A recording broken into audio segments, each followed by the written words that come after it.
adventurers.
We haven't got a menu, we've got stew and ale.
Okay, let's get started then. Everyone roll a d20 and think about what your character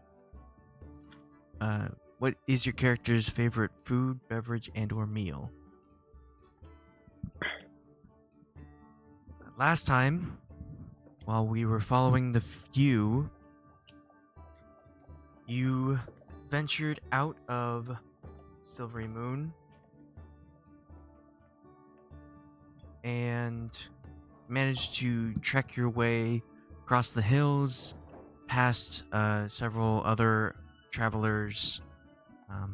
Did meet a few people, met a family of halflings along the way, but managed to just keep to yourselves and continue on your way to the military outpost of Sundabar.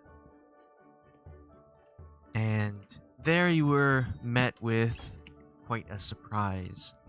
The people there highly revered the few, so much so that they built a statue of the ones who were in um, Waterdeep. Yes. And they were very excited to have you. They provided everything you could have wanted, food, shelter, supplies, just for being there. They gave everything for free and allowed you to have just what they thought to be a relaxing time, though several of you did not think the same way. Very stressed out of feeling you were the burden of the town, even if they did want to celebrate you. So you managed to give them money in your own way by sneaking around and purchasing some items. And after you ate your extremely rich food, you, quite a few of you went into a food coma and passed out in a very lavish penthouse suite. The next morning, you tried to leave without too much fuss, but you definitely drew a crowd as the people there knew you were staying at the Carlton Rats Hotel, and you had to wade your way through the crowd trying to get to the back entrance of Sundabar. But you found that the back entrance was blocked off because they deemed it to be too dangerous to leave that way.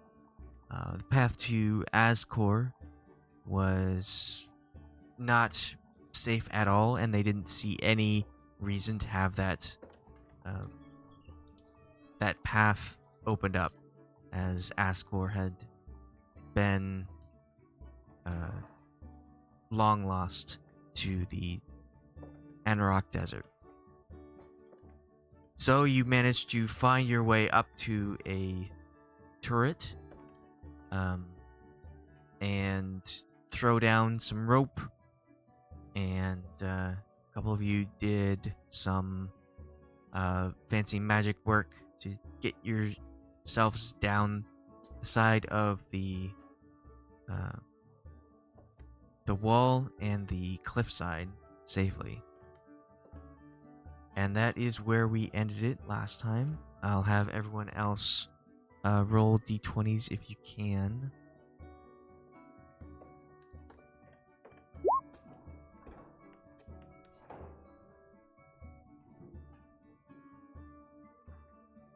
Great.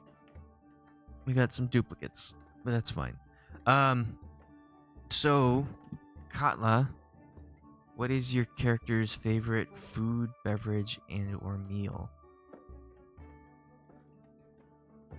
She loves a good homemade lemon pound cake.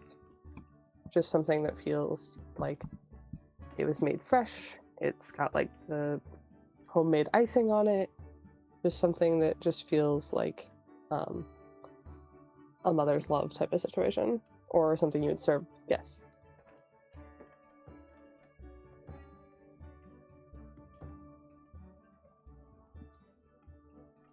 Is there a beverage or a meal that would also be considered a favorite? Well, you said or. Oh. So I didn't think of anything else. It's and or, but you don't have to do all three. I'll come up with something. I'll let you know. Okay. But give me a second. Sorry. Next up is Khalas. Man, Khalas's favorite foods. Khalas is she tends to like a lot of fresh foods, like fresh vegetables and fruits. I think she used to be vegetarian, but since then, like being on the road and traveling, she realizes she doesn't have the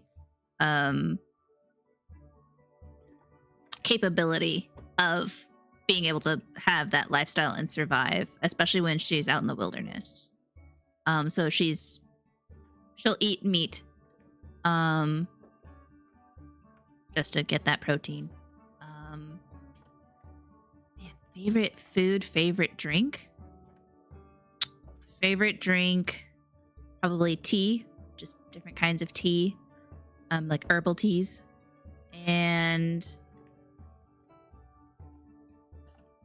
favorite meal would probably be breakfast. Her favorite meal is breakfast. Is that sweet or savory breakfast?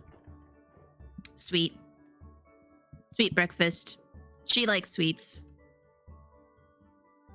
So it'd probably be like a breakfast with some kind of a pastry, like a fruit pastry, like a fresh berry scone with some cream. Very nice. Brasz.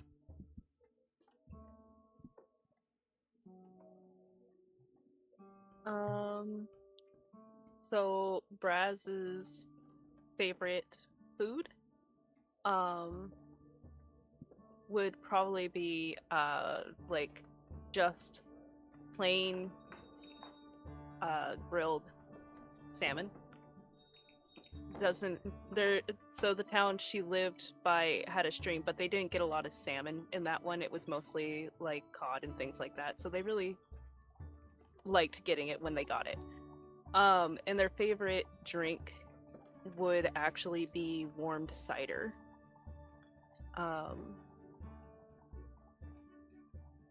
And or meal, just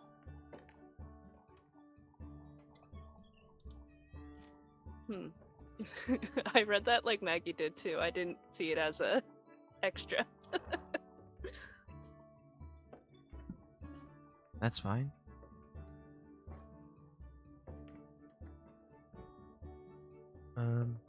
Tremen. I think my day today inspired this answer. I think it would be perfect. It's breakfast. I had my first malasada today, and it was ube, and it was delicious. I imagine Tremen would love that sweet, savory taste, and I think a cup of coffee for drinks, because it's like, what better to go with the pastry? What's a malasada or a malasada? Sala? Malasada. It's kind of like a donut. Usually, I don't know what kind of bread it is. The one I had was like brioche, and it's like filled like a Boston cream donut would be, but usually with like some fruity base. That it's fried and dipped in like usually sugar. Sometimes you can do other crunchy bits on the outside, but somewhere good. between a churro and a donut, but also stuffed. Ooh, that sounds good. It's freaking delicious.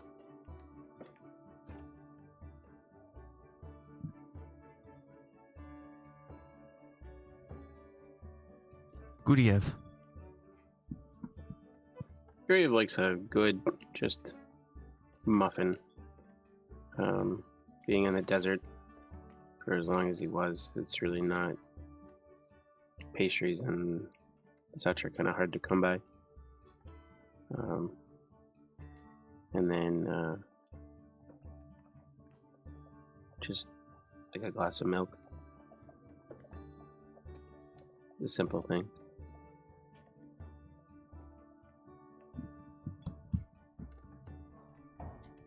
And Delta. Obviously Delta likes bacon. She tends not to eat seafood, unless she has to. She kind of like being very water-based.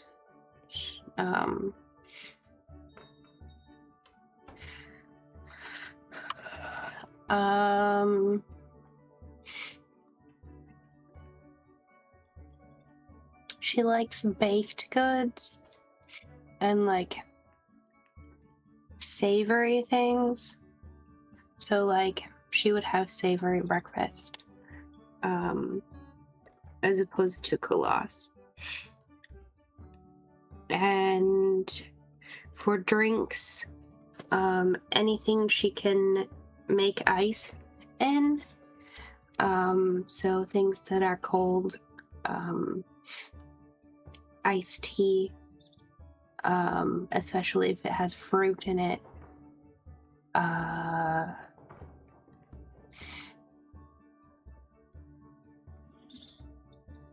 Coffee with ice.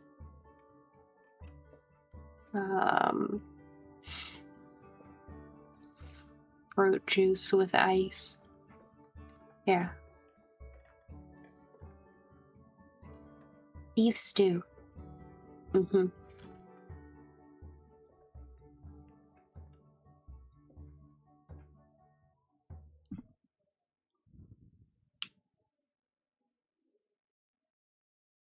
Okay. Well, we have lemon pound cake, sun tea, and a midnight snack for Katla. Brasz, did you have any other ideas since you were caught off guard? Yeah, I think they'd really, their favorite mealtime would be dinner, because that's when everybody comes together. Just kind of sits around and talks about their day.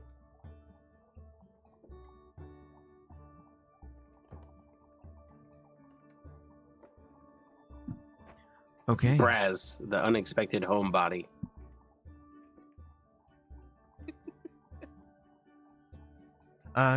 I would like everyone to roll a d8 for me.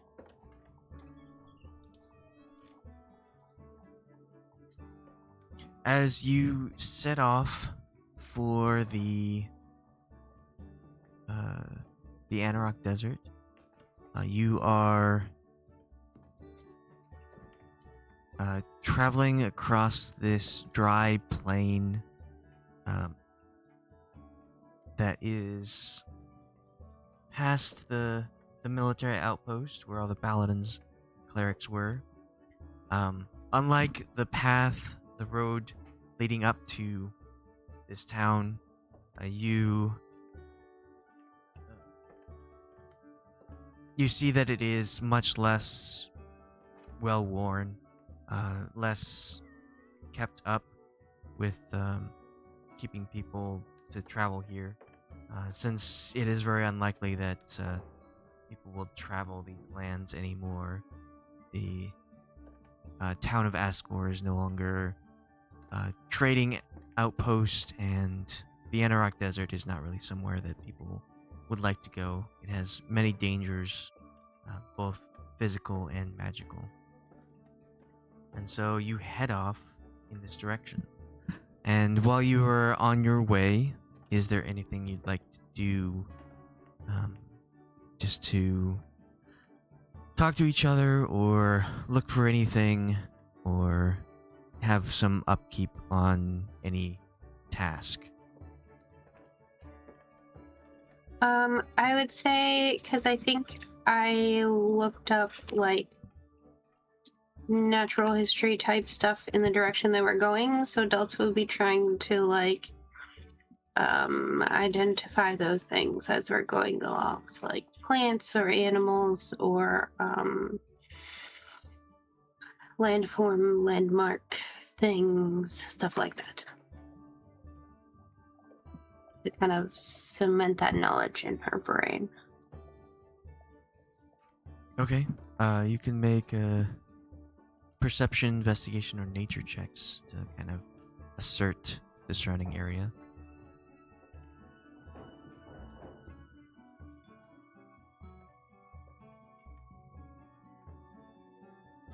Yeah, so you are able to check out everything around you, and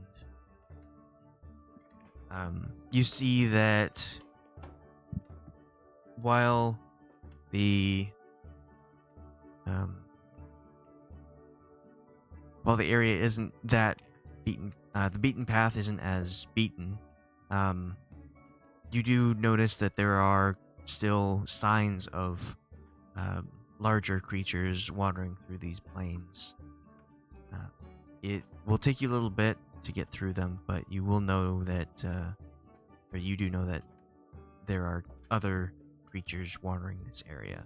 It's possible that these are the creatures that the paladins were warning you about, that commoners don't go this way anymore.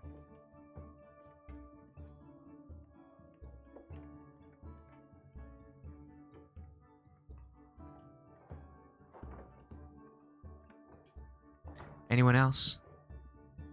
Khalas isn't riding her dog, but she is letting our shorter companions ride if they get tired. And she is going to be using her navigation tools to just make sure we're headed in the right direction of where we need to go. And just kind of making note of like just the path that we're on, and any like, what is it called, like terrain symbols, like, oh, okay, wanna north is that way towards those mountains, that kind of thing. Landmarks? Yes, that's the word. Sorry, it's not coffee, so I can't believe it's not coffee. I can't believe it. I went to the store and I was like, I really need a coffee. And I didn't fucking get coffee. It's unbelievable. I shouldn't have it next to coffees. Anyways, yes, that's what I'm doing. That's what Khalas is doing. Brasz is going to practice with the pieces of wood she took from the town, carving. Just whittling and trying to get their skill up. And also probably keep an eye out on the terrain because creatures. Okay, Katla and Khalas, I'll have you make your tools. Make a roll based on your tools that you have, since you are using them. Right, I'm not a ranger. Okay. How do I do that? Just go to proficiencies and click the tools that you have. You have quite a few different tools. So click one and then choose intelligence, I guess. Is this like just our narrating or traveling? Like, are we doing long rests and stuff during this time? This is to get an overview of what you want to do in this time, and then I will narrate what encounters you come along. Okay. I think Khalas would also want to propose on our first, like, rest. To our who? first camping out in the wilderness on our first night. She would like to propose that we have a group discussion on who, like, maybe we should vote for a leader, a party leader, someone who would be the person to approach any strangers we see on this path, or somebody who would maybe dictate and say, like, hey, if you could please go talk to them. That kind of person, that kind of role.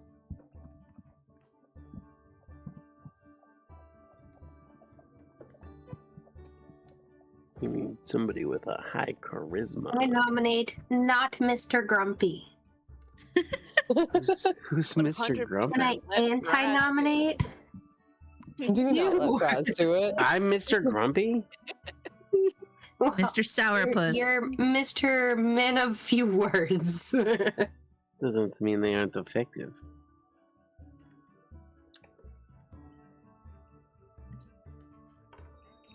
If you insist, though.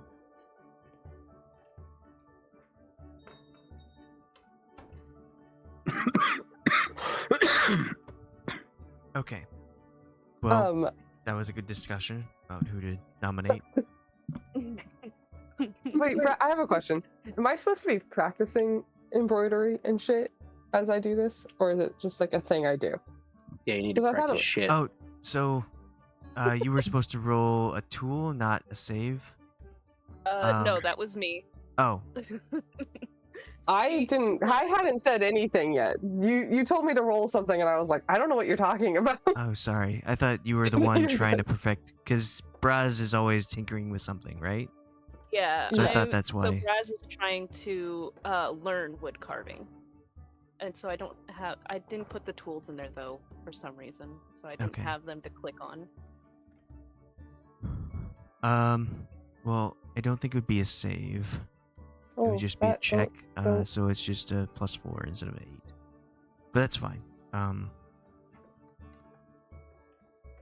So Katla, yeah, you would choose Weaver's tools. So under your tool proficiencies, underneath Okay. all your skills, you click on the name Weaver's tools. Somehow I had scrolled past that literally every time I've looked at my character sheet and just didn't see it. I think I just scrolled too fast. So, cool. Yeah, I'd like to do that while we're walking. Go ahead and make that roll. It's yelling at me. 1 second, sorry. The best thing is, because I'm a cleric, I have an 8 proficiency in charisma, but I have no charisma.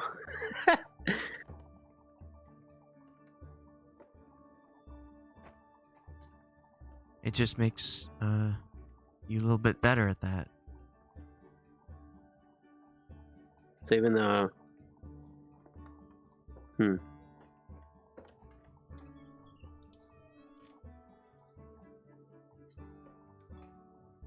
Okay.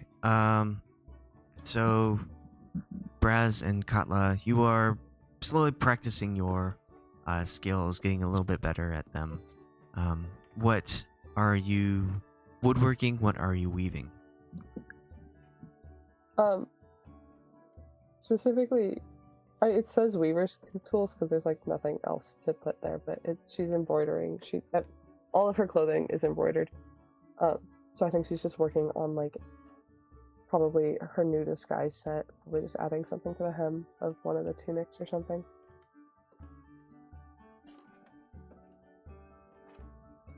Brasz is trying, probably very crudely, to whittle out a dog from a piece of wood.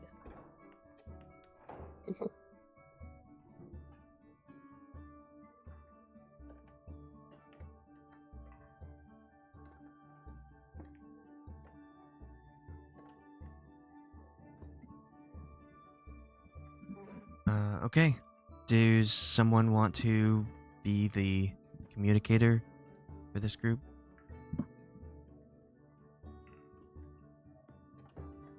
I vote not me.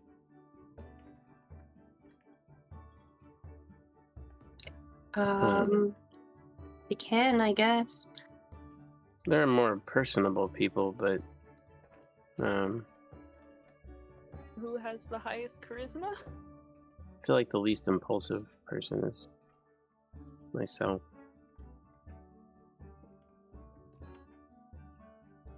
Yeah, but you talked yourself into jail. She has a point. I would say Khalas, but if not, then I can do it.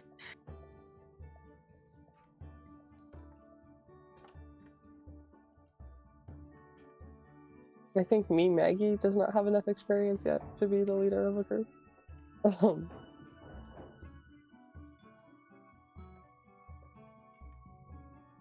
I do think, honestly, if it's like the face of the group, it probably should be Khalas. Yeah, that makes sense to me.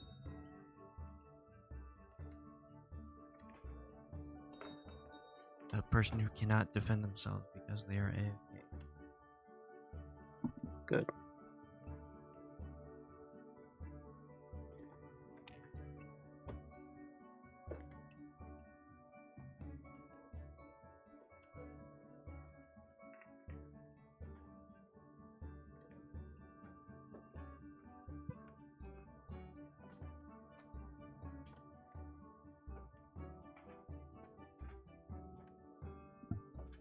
Okay, well, the group has spoken.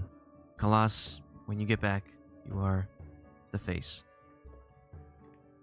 Good job in Ba-ba-da-dum. starting that conversation only to be chosen.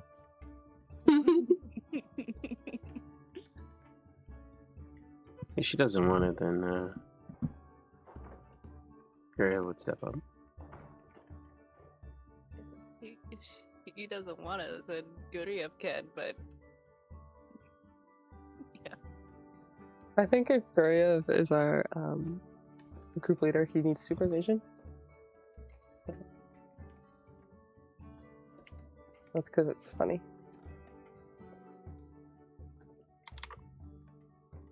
Oh, I thought you were calling him blind.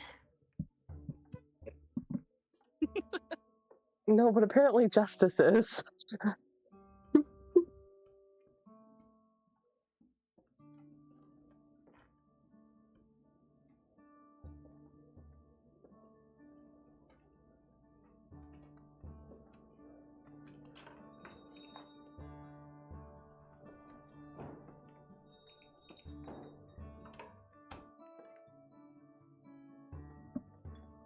Okay, so you continue on the rugged path, this road that hasn't been tread on for quite some time, at least not by regular commoners, and you make your way through this area, and as the day goes on, you kind of feel a bit more weighted down just by feeling in your stomachs. You get kind of more tired. It's not exhaustion levels, but it's just feeling as if it's something is pulling you down, and you feel like you're hungry faster, and you feel like it hasn't been too long since you've eaten, but you feel like you need to get some food out pretty fast. Does someone have the create food and water spell they can do, or any kind of magical thing?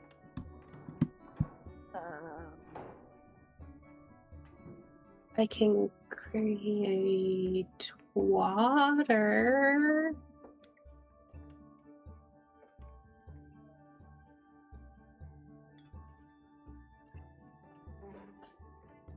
But not food.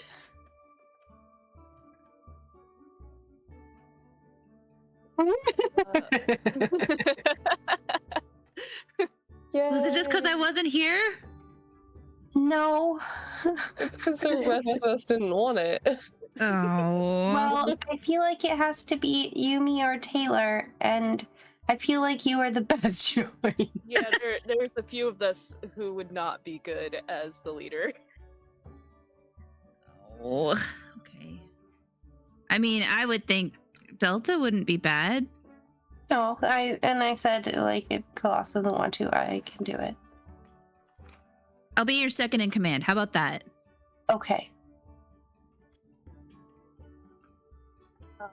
So I don't, but I do have an alchemy jug, but I don't have it because I didn't make it while we were in town. And I can only have 4 of the things that I make, and I'm already loaded up. So it's a temporary item you can make? Yeah, so if I get rid of one of my other items, like if I get rid of my Eyes of Charming, I can make the alchemy jug, but I have to make it the day before, I can use it. Well, I guess you're gonna have to wait a day before you get your endless mayonnaise. Yeah. Disgusting. I still don't understand why that was what they chose to explicitly name in the item description. Well, it's all these like just normal liquids like beer, wine, oil, water, and then mayonnaise. Yeah.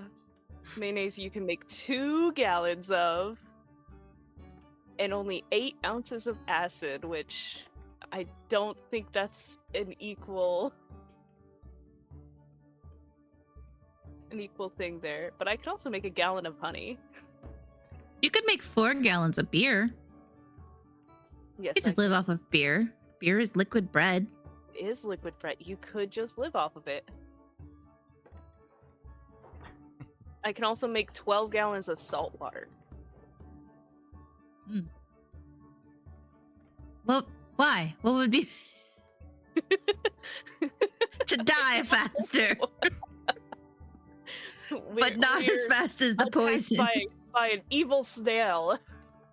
To save the fish from dying. Oh yeah. It's like- Die. But it only works if there's Yeah, in case you summon another seahorse on accident. Or Other shark. bag. Another. Interesting. The sea creature is so dumb. It's been used a lot. Who has the ability to make food and or water right now? Okay, let's get back to the point. I can make water.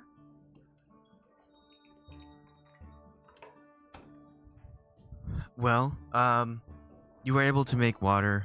You also have water in your pouches. I'm guessing you all have water skins that you can drink from. Mhm. I'm pretty sure that people have gathered some ingredients from town. I think Delta is very keen on that kind of thing. And Yes. you do have your basic items, or basic food items like your rations, hardtack, jerky, and stuff like that. So if you want, you can try and make a meal out of that. We used the rabbit already, didn't we? I believe so. Yes. Okay.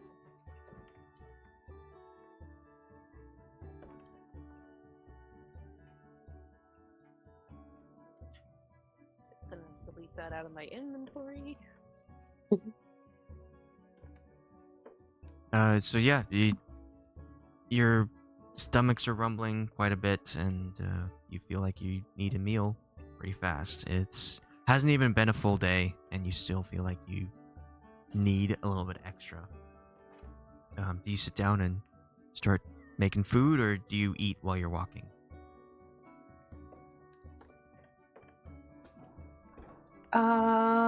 Most of the stuff that I brought needs to be cooked. So if we want to use that, we probably should make camp. What time Yeah. of day is it? I can say it's probably midday. Okay, temporarily for lunch then. We would need to make camp. Yeah. Not like a full camp, but like find a safe clearing to be Yeah. able to cook. Yeah, lunch camp. Pull Okay. out the magic griddle and all that. Snap your fingers, light the fire. You can make a survival check or perception to see if you find a good spot to start making food. Khalas says right where you're sitting, or right where you're standing, just on the road. Be a burden to society. They'll have to move over there a bit.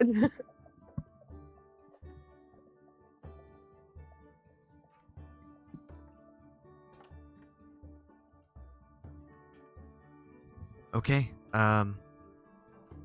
Guryev and Katla, though Khalas wants to just immediately start making food where you sit, You suggest to go off to a little bit to the side. Maybe we There's- get out of the tall, dry grass. Yeah, we're in the tall, dry grass. It's like right here seems really cozy. It's a fire hazard. Feel like a fucking prairie dog. Like, I think we need trees. Pick a spot that's got like those Alan! underground bees.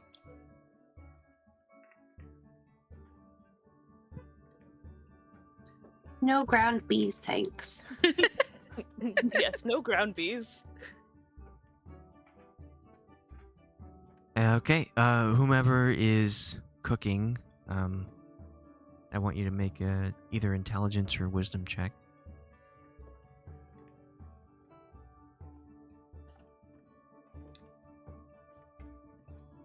Who's cooking? I don't think you want me to cook.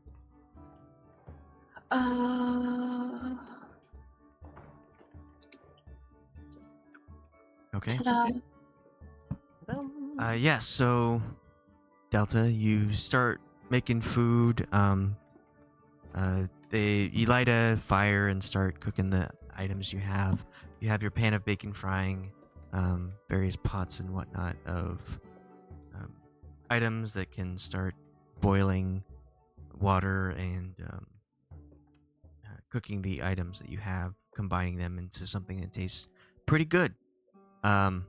It doesn't taste as good as the food that was in that last town. You kind of miss out on that food, and when you cook and eat this food, it kind of has like an empty feeling in your stomach, like it makes you want more. And unfortunately, you each feel a different effect based on how your body reacts to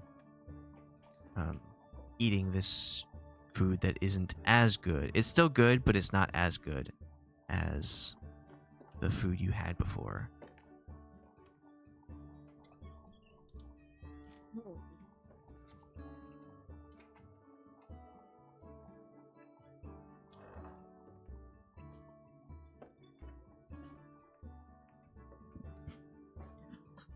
So your stomach kind of does some turns. It has that empty feeling. You feel like you've eaten, but like you feel full, but you feel like you haven't actually had a meal.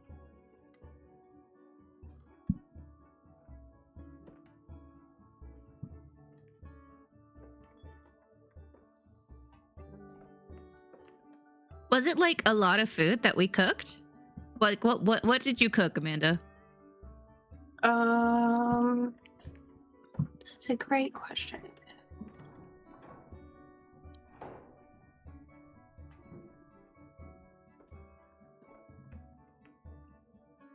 Well, you bought a lot of vegetables. You bought bread and butter, bacon and sausage.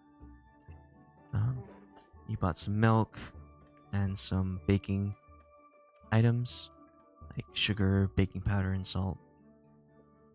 Yeah. Eggs. So probably soup of some sort.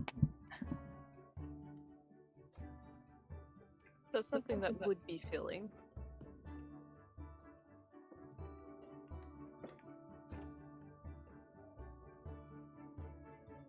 Let's see, where can I store this?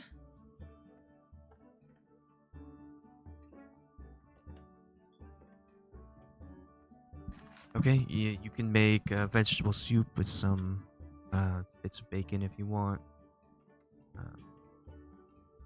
Yeah, and some lentils.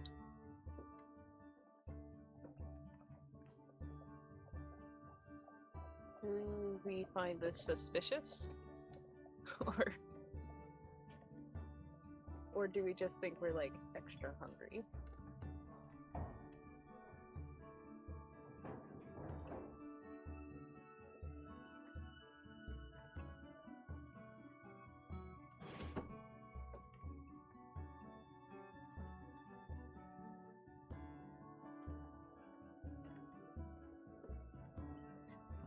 Okay. Well, you have your food, and though you've eaten, you feel dissatisfied, and you can start getting ready to head out and continue on your path.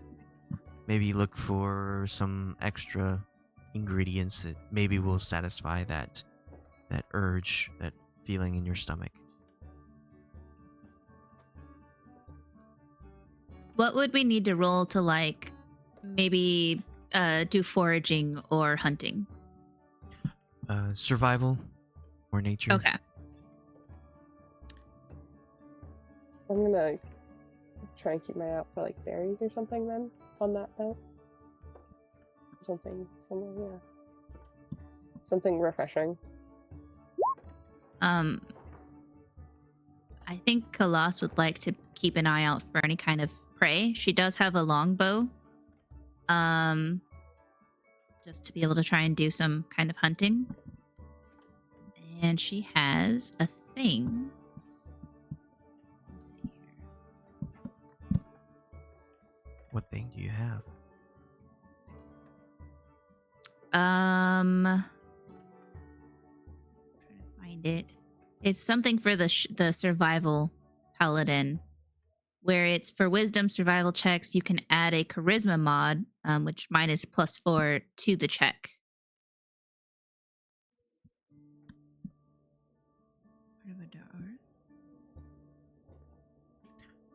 Katla, can you roll one more time, survival?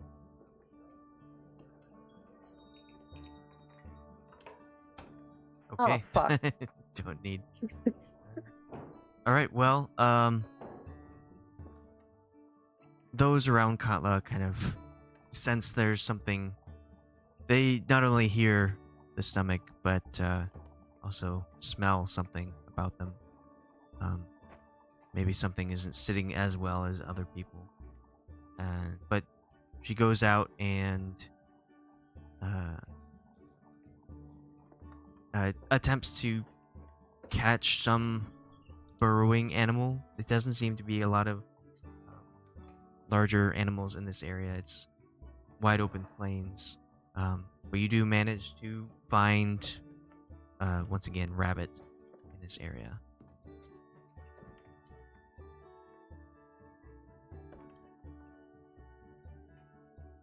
I feel like I'm sensing a butt. Okay. Well, I was gonna give you disadvantage on that roll because of your condition, but you rolled really well anyway. Okay. Your laugh after the second roll made me think that I was still not rolling well enough. That's why I was concerned. I was laughing because you rolled even better than really good. How Thank do you, dice gods. do the characters thing? I forgot. In the chat. What was that? -M. -EM. -EM. Okay, thank you. Or slash. No, not dash. Slash. Sorry.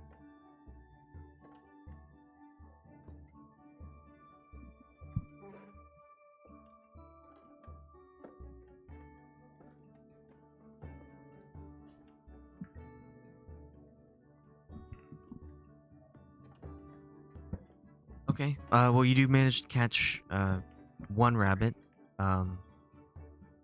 Khalas, did you want to roll a survival? Yeah, I'll do that. So that +4. Oh, wait. Oh, no, that's my proficiency. So then, yeah, it's this 15 and then plus my 4 of charisma. Okay. What are you looking for? I am looking for any kind of forageable food. Any kind of berries or plants that I know that are safe to eat. Those kinds of things. Okay. You, along with Katla, are able to find some burrowing animals, some small rodents like moles and marmots. She finds a rabbit You can't find much in the way of vegetation. There's a lot of dry grass, some bushes, but they don't bear fruit.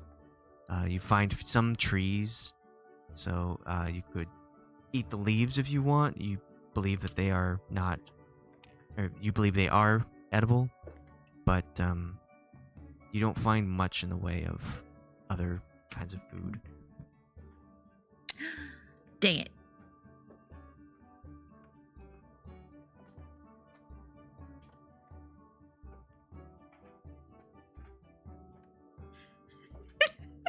You find a random bakery.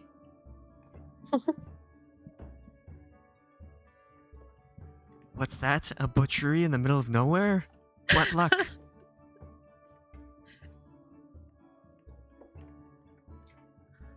Okay. Who has the highest passive perception? I know that this group isn't the best with passive perception. 16. I have a 15. I've got a 15. 14. 15. Oh, It's Okay. me. yes. It's not a 19 like the other group, but it's still pretty good. Okay, so you gather your rabbit or any kind of other plant life that you want to nibble on as you're walking, but you don't find anything like super substantial in this area, and you continue on the rough path. Khalas, you're using your navigation tools not too well. I mean, you are navigating like mountains over here, and this tree looks really nice. We found it in this spot. Yeah. But other than that, you aren't having a good time with finding where you're going exactly. I And feel too hungry. I just can't focus. yeah, you're distracted. As you're walking, later in the day, probably late afternoon, early evening, you do see signs of other creatures, other humanoid-like creatures, way off in the distance. Delta, you spot them first. You find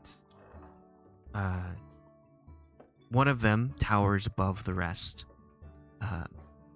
You see a few creatures riding on these large dog-like, like canine creatures. The ones riding are actually kind of small.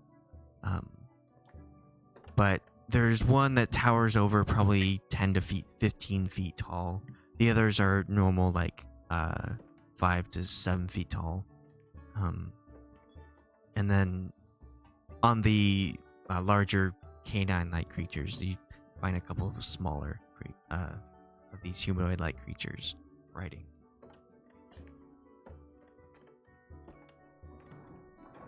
They seem to be just walking across the plain.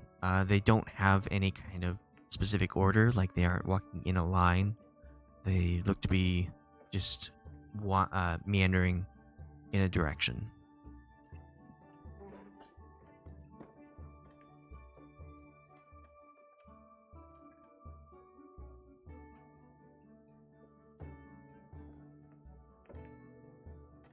They seem like threatening.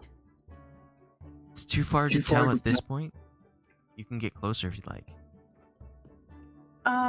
A little bit. Not too close. Do you point them out to the group? Yes. Okay. From this distance, everyone sees these creatures often quite a ways away, but none of you can tell their intentions or their kind of their look about them. Would you like to be quiet about it, like start sneaking, or would you just like to approach as normal? Probably at least a little sneaky, just so that we don't come off as threatening in case they are dangerous. You are currently headed east towards the Anauroch Desert, and these creatures are headed north, so they are walking to your left. seem to be crossing the road that is not quite as beaten as it once was. But if you are being a little sneaky, I'll have you roll stealth.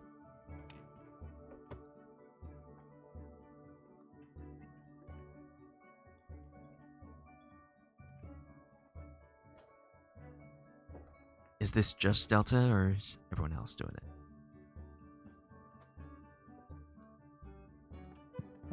I guess she told us that she saw them, like everyone. Yeah. And if that's what she thinks, then sure. I will try to also be sneaky in my heavy armor.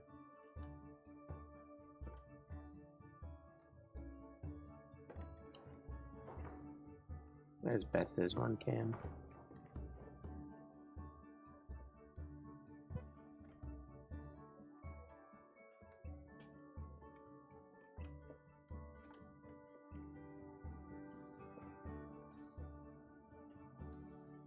Okay. You all get down a little bit to try and move as quietly as you can, trying not to be seen from this distance away. Delta has seen them, so it's possible that if they look over in your direction, they might see you as well. But you do get down and try to get as close as you can before you alert them of your presence. And you make your way pretty close to them, close enough to see more details about them. You see that the largest one, the one that is 10 to 15 feet, looks to be very much like an ogre. A very big, brutish, underbite, potato head kind of figure. The large canines look to be wargs, and the creatures riding upon them look to be goblins. And as you get closer, you can see that, though you didn't see them before, you see that there are quite a few goblins also walking in the tall grass around this group. And then the medium, the 5 to 7 foot tall creatures look to be a mishmash of goblins, hobgoblins, and orcs. It looks like there's maybe 1 to 2 dozen, with all the goblins in the brush as well, of these creatures.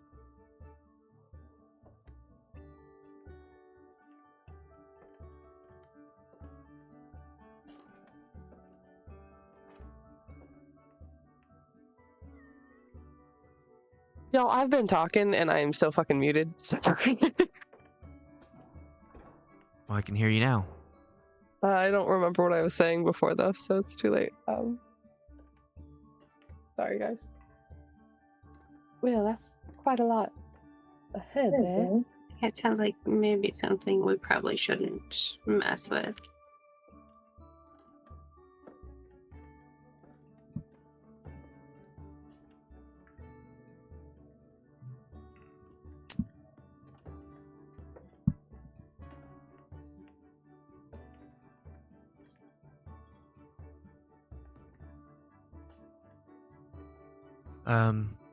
You can probably determine that this isn't quite a raiding party. It's a bit small for that. It's more of like a larger scouting party. Just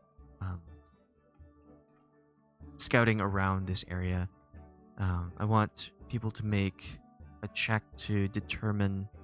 I'll let you choose what you think these people are looking for if they're scouting around. What are we using for that? Whichever kind of role you think would work in this situation. Could be history, insight, perception, investigation, or others, depending on how you think you would assess the situation.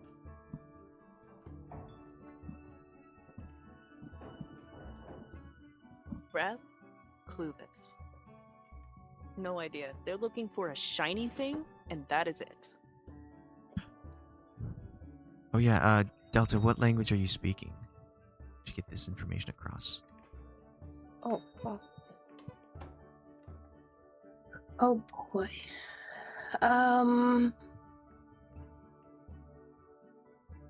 Maybe Elvish? I don't remember what languages Khalas speaks, but Khalas speaks Abyssal, Celestial, Common, Draconic, and Elfish. I think Elfish is what we usually speak in. yeah, Elvish then. She would definitely pick something she knows Khalas would understand, at least. And what are you Stopping. saying? She. Um, Go ahead. When I was telling you guys about what I saw, and then now when I was saying we probably want to avoid them. Khalas will respond back and be like, I mean, if that's what you think is wise, they're kind of, we would need to go around. Well, no, they're not in our path, right? No, but we would need to give them a wide berth. But Yeah. it looks like they're looking for something. I can't really tell very well. It definitely seems like it. Would I know anything about like goblins and wargs in this just behaviors? Like, is this unusual behavior for them? Yes, so that was what the last roll was for. I just remembered that Delta couldn't speak a certain language, so she had to speak in another one. So Khalas and Tremen, as you view this small scouting group from a distance, you can tell that it is odd. Like, it's too big for just a normal scouting party, but it's too small for a raiding party. It's probably a party that is patrolling. So it's guarding something, as well as the numbers probably indicate that they are prepared for some kind of combat. But it's like they're guarding something. Yes, but you can't seem to see anything within sight that they would be guarding. Okay. They're hiding their treasure. Yeah. I'll respond back in Elvish to the party. Those hopefully that know it. I'll be like, it seems like they're guarding something, but they are prepared to be on the offensive if need be. I don't see what they're guarding, though. We could go and investigate further. Or maybe they'd be willing to trade. I don't know. Considering people from the town don't come this way for a reason. Sorry, just a point of confusion. The both of you can only speak Elvish right now, just to make sure I'm tracking correctly. I am speaking Elvish. Okay. Currently. Wait. Khalas is not. Khalas is just replying to me in Elvish because it's kind of like Got it. our Okay. I'm tracking now. yes. Thank you. So We know each So- other from a long time ago, so So we're just kind of watching this back and forth. Everyone in the original Yeah, party can speak Elvish. Elvish. Okay. Well, I just went. I'm just saying. The Like that. original party. Yeah. A little bit of Yeah, the ones that territorial don't. there. The, you can't sit with us.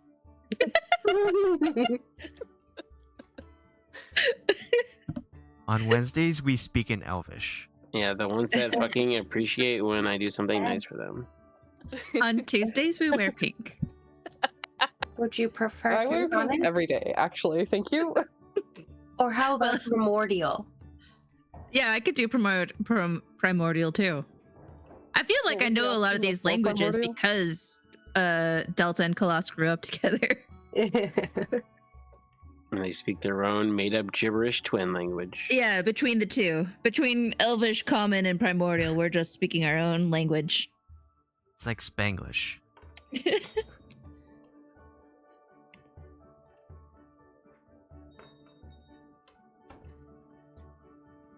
Okay. So, I speak Sim. I think,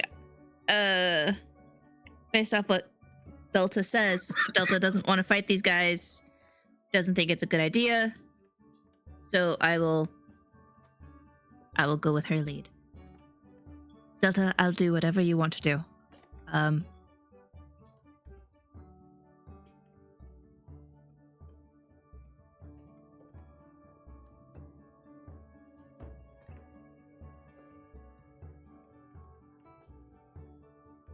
Does anybody else have thoughts? well, only Guryev can understand and speak the Elvish. Is Khalas translating for the other group? The rest of the people? Sure, yeah. I'll turn after conversing with Delta. I'll turn to the rest of the party. I'm assuming Guryev doesn't have anything to say as part of the committee, the leadership committee, or whatever we are. No, this is it is intriguing, but I don't have anything to add to this. Okay. I'll say back in common, like, we're thinking that it would be best to avoid them as they seem to be protecting or guarding something, but also they seem to be prepared for a fight. And so we might need to go, we'll want to avoid them and give them a wide berth. I'm not too familiar with goblins and wargs, but I know wargs are very canine and probably have very good smelling abilities. So we'll want to make sure we stay downwind of them. What if they have I mean, pastries?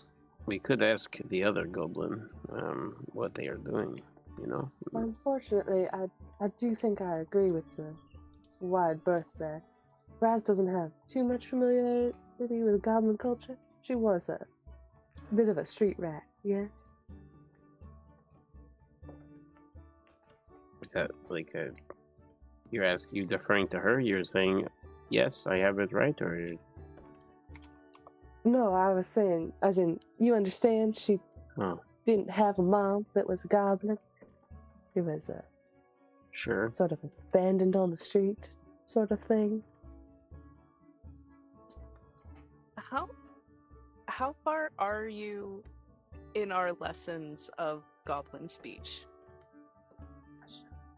Well, I'd already done about, like, somewhere between... I'm pretty sure I was already halfway, or a little bit more than halfway done with the... What is it, like 200 days or something needed to learn a language? Whatever Isn't it it is. like a year? No, it's Is it like... 200 days? Yeah, I think it's Well, like it's- 200 days. Well, it's 200 days worth of 8 hours or something like that. Okay. I think we were like 6 months in already. Yes, so because Brasz didn't really grow up with goblins, but I'm assuming she's read about them or heard about them from other people. Is there something I could roll to actually just leave it up to chance about how much she knows?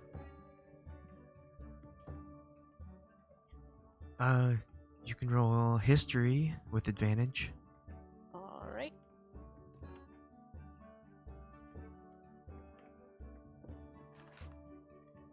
Okay then. Nice.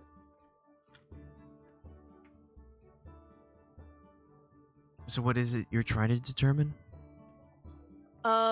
Just general, like, knowledge on goblins, things that we should know about them, or that everybody else should know about them if we're going to go and talk to them. Like, how not to insult them in the first word, or something like that. Okay. Never look a goblin in the eye. Yeah, those kinds of things. Be sure to Uh, talk informally. They hate formal speech. Growing up, you have faced a lot of racism towards goblins. People automatically assume barbaric, savage creatures. Most of the time, that's what they experience, and they haven't really experienced those in cities that are more civilized or intelligent or just same as them kind of people.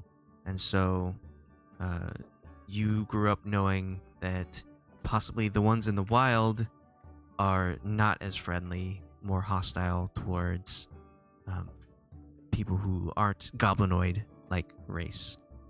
Those include hobgoblins, orcs, the trolls, ogres, that kind of thing.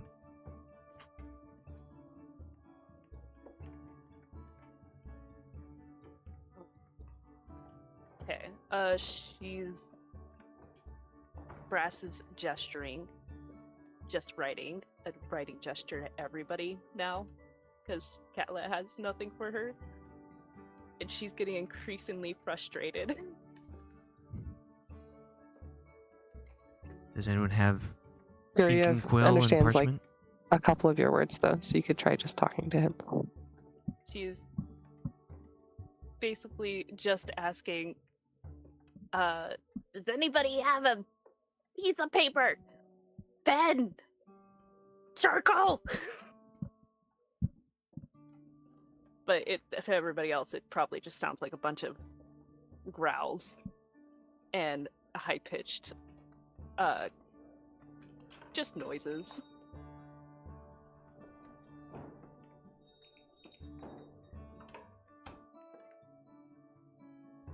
I guess not. Nobody writes Damn. anything here. Dang it. I mean, I would hear. Do I understand, Brass? Nope. She's speaking goblin. She's just making a lot of weird, screechy, clicky sounds. And Rage. Khalas is just Apparently- gonna be like, Katla, is your friend okay? I don't know for sure. She needs to throw lozenge. She gets like this sometimes after a rough experience, but it's usually not this frustrating for her. She seems to be understanding what we're saying, though.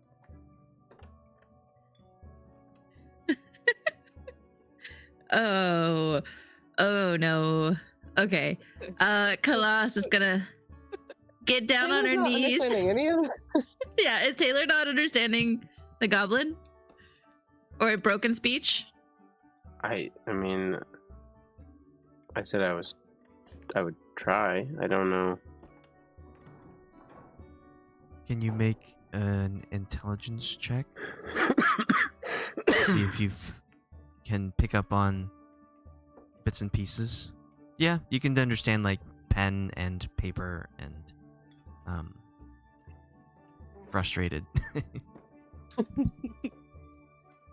But Okay. he's definitely not going to understand if I try to tell him the complications of goblins. Is he? I don't have. Maybe something Paper. like no eye. I do have chalk. I'll pull out like a dark fabric or something from my bag. You can write on that with chalk.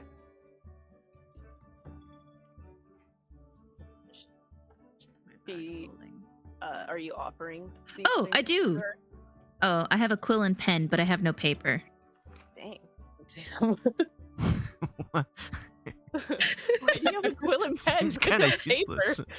It does seem really useless. I also have no ink. I just have a quill and a pen tip.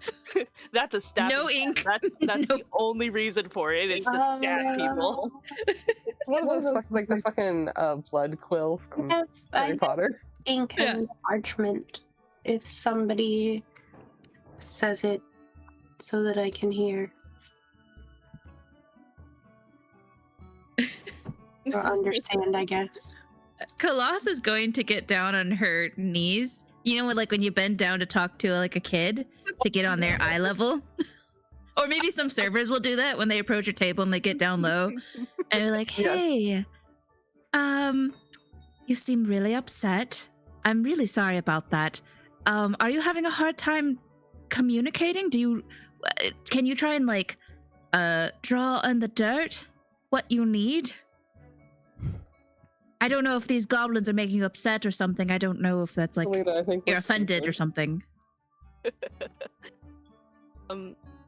Yeah, I guess I could try to. Can I understand what Khalas says? Yes. Okay, I will get out my writing stuff then. Oh right, I don't understand Khalas, do I? No, Colossus speaking common. Yeah, I'm speaking Oh. common to you. Okay, never mind. I got down real low so we're eye level. I'm even like hunching my back a little bit so that I'm more eye level with you.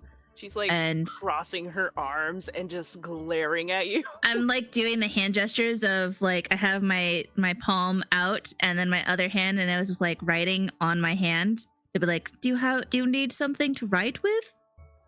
Like, do you want to write out your words? That sometimes it really helps me deal with my emotions. Throws her hands up, and So what I she's have no saying ink or is paper. yes, but it's just a really loud screech. Okay, we're yelling now. Perhaps I don't really know how to handle this. Taps Khalas on the shoulder and answer the writing stuff. We are thank you. trying to stay hidden, yeah. Yeah, I think was just about to so. say, if you're screeching, the Um, party might as soo- travel. yeah. Shit. As soon as like, if it started getting like,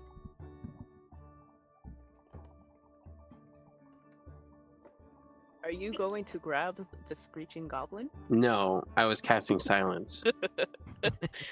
Oh, that'd be good. Yeah, do it. Now Not no really. one Oh, can they understand can't anyway. anything. We should really learn sign language. But yeah, would definitely cast silence if Sorry. yelling started in. It takes her a second to realize that they can't even hear themselves. So they stop.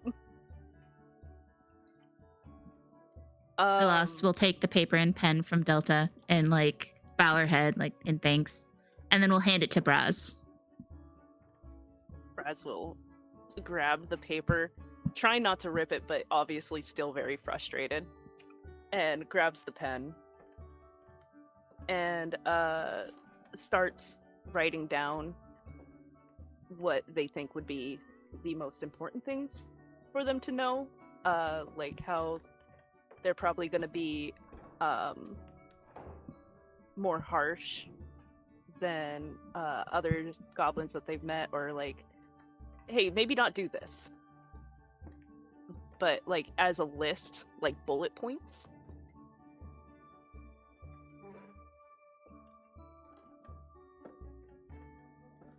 Is it a long list, or is it like a short list? It's gonna be a short, concise. Like 6 things max. She only has so much paper to communicate with, so she's gonna try to keep it as short as possible.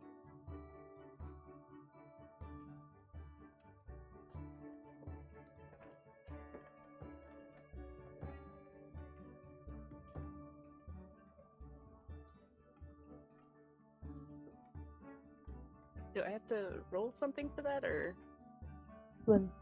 No, you Oh. can communicate pretty well. Just by writing. Okay.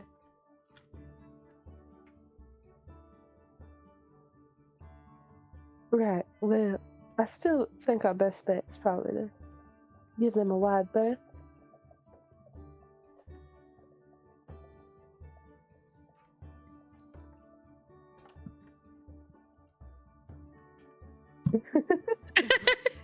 I'm sorry, I actually don't know what to write on the paper. That's fine. Don't worry. You write just some proper goblin stuff. proper manners. Belch at the table. Okay, so you are in this bubble of silence and you have your communication via parchment you've written down. And everyone sees it and everyone has some idea of how to communicate with goblins if you ever are required to do that in the near future. So do you head in the opposite direction? Do you go south a bit to give them some room?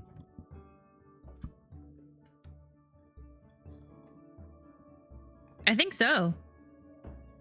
I think that's what we're gonna try and do. And try and like be downwind of them so they can't get our scent. I was thinking the next question was which way's downwind. You can tell that one of you has an upset stomach. Downwind would be helpful. I'm stinky, apparently. We have a party pooper. Gross. Every party needs a pooper. We invited you, party pooper.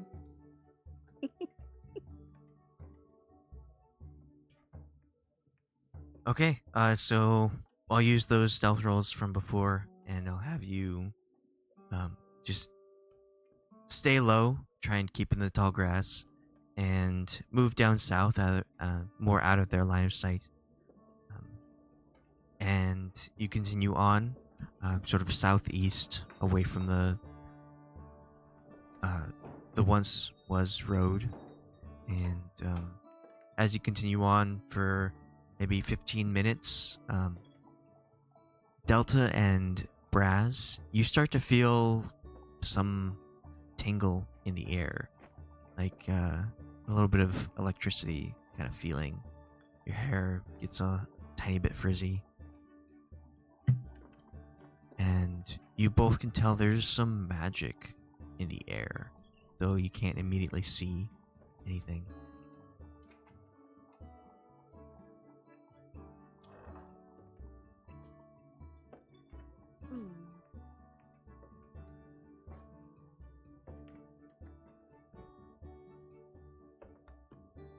Would you like to do anything? Trying to find a spell.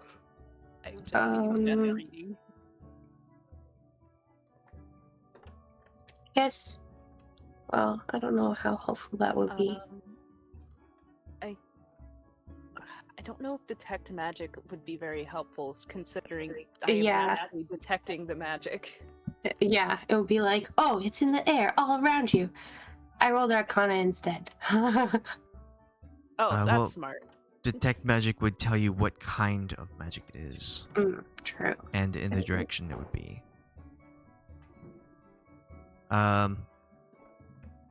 With the Arcana roll, you can tell that there's something out here that is possibly interfering with your senses.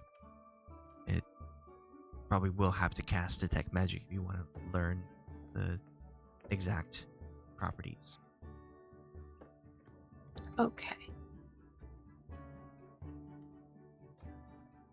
I will go ahead and cast it then.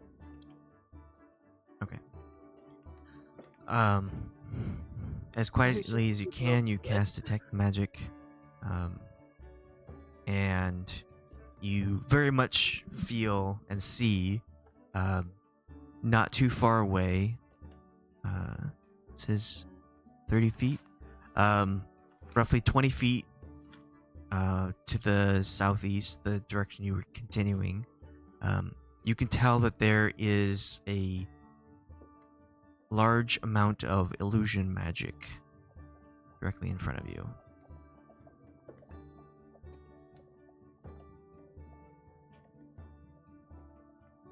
This kind of seems like it's along the path of the patrol route that the goblins and orcs were taking. Not quite. it seems like this was more east than their patrol route was going. Okay.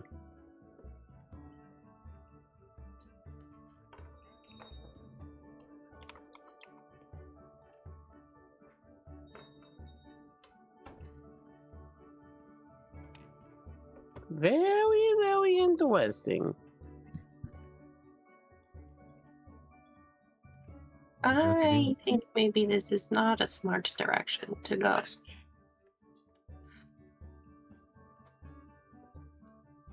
If it seems like they're guarding something, this could be hiding whatever it is that they're guarding.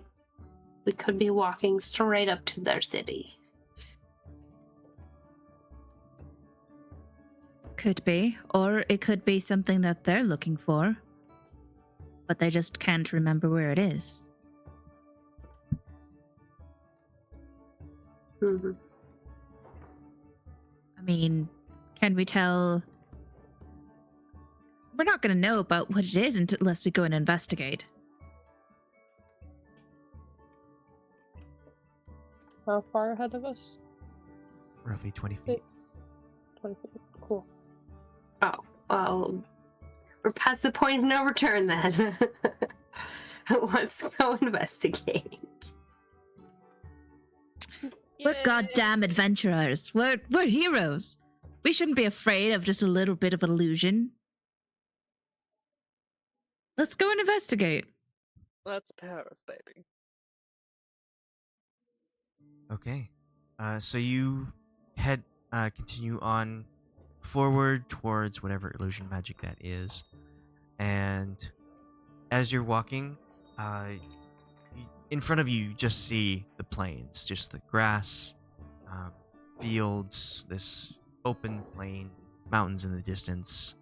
And you take another step. I guess I should have marching order to see who steps first. Who's in front? Not me.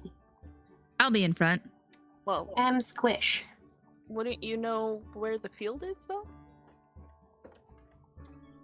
Are you just pointing it out, being like, it's that direction for this many feet? Yeah.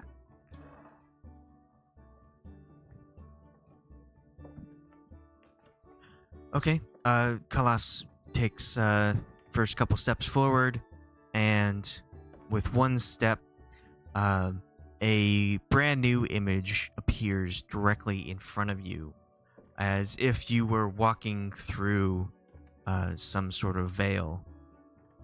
And also, your ears are assaulted with the sounds of various chatters and snarls of creatures in the distance. In front of you, you see a log wall.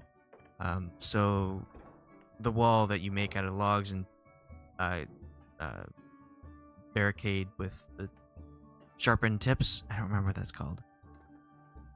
You see that in front of you. Yeah. What was it? I know what you're talking about. Palisade, maybe? Yeah, I think that's it. I don't know. You see this. So just 1 foot forward, and like the illusion. I can see through the illusion. Well, you take a step forward, and this is roughly 50 feet in front of you as you step through this veil. You see this huge palisade that spans around a radius, scattered on points around this fort area are towers. These wooden towers, each one has a goblin, at least one, stationed in it. You hear the sounds of snarling creatures coming from inside this this fort area. To your left, you see an opening in this palisade, but there are a pair of wargs with goblin riders on top. And to your right, the wall continues around to a point where you can't see. And directly in front of you, like in the center of this fort, you see another tower that is up taller than the rest. It has several of these like ram's horns, very large horns, pointed in every direction away from the center. And you, even though you can't see over this wall, you see the head of a creature just like possibly 20 to 30 feet in the center of this fort. How many stories would that be? It's 20 to 30, that's 2 to 3 stories. Okay. But this creature looks like a very large ogre with like a blue and yellow stone sticking out of its head like a crystal.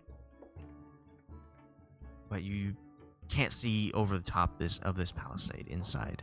You can just hear the sounds of what you would describe as Braz's language, goblinoid language, chittering around in this fort.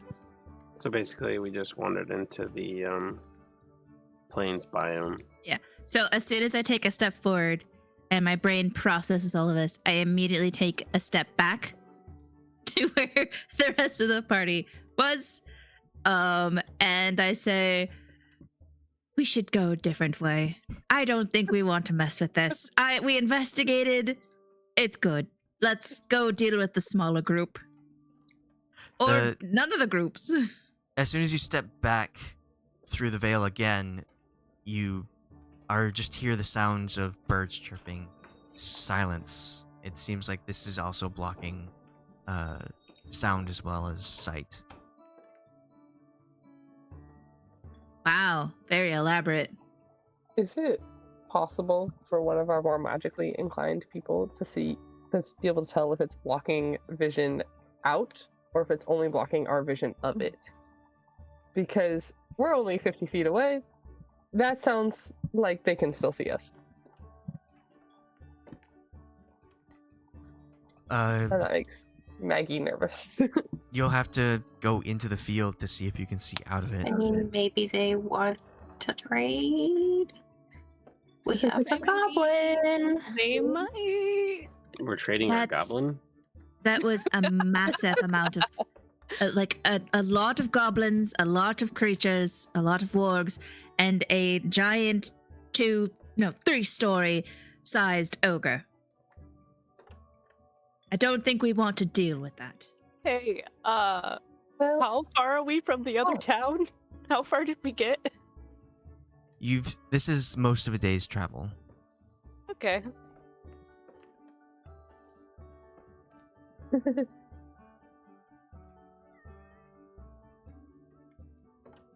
Probably like 20 to 30 miles. Not that far at all. What was it depends on our pace. If we were going a normal pace, a fast pace, or a slow pace. I don't think any of us were booking it hungry.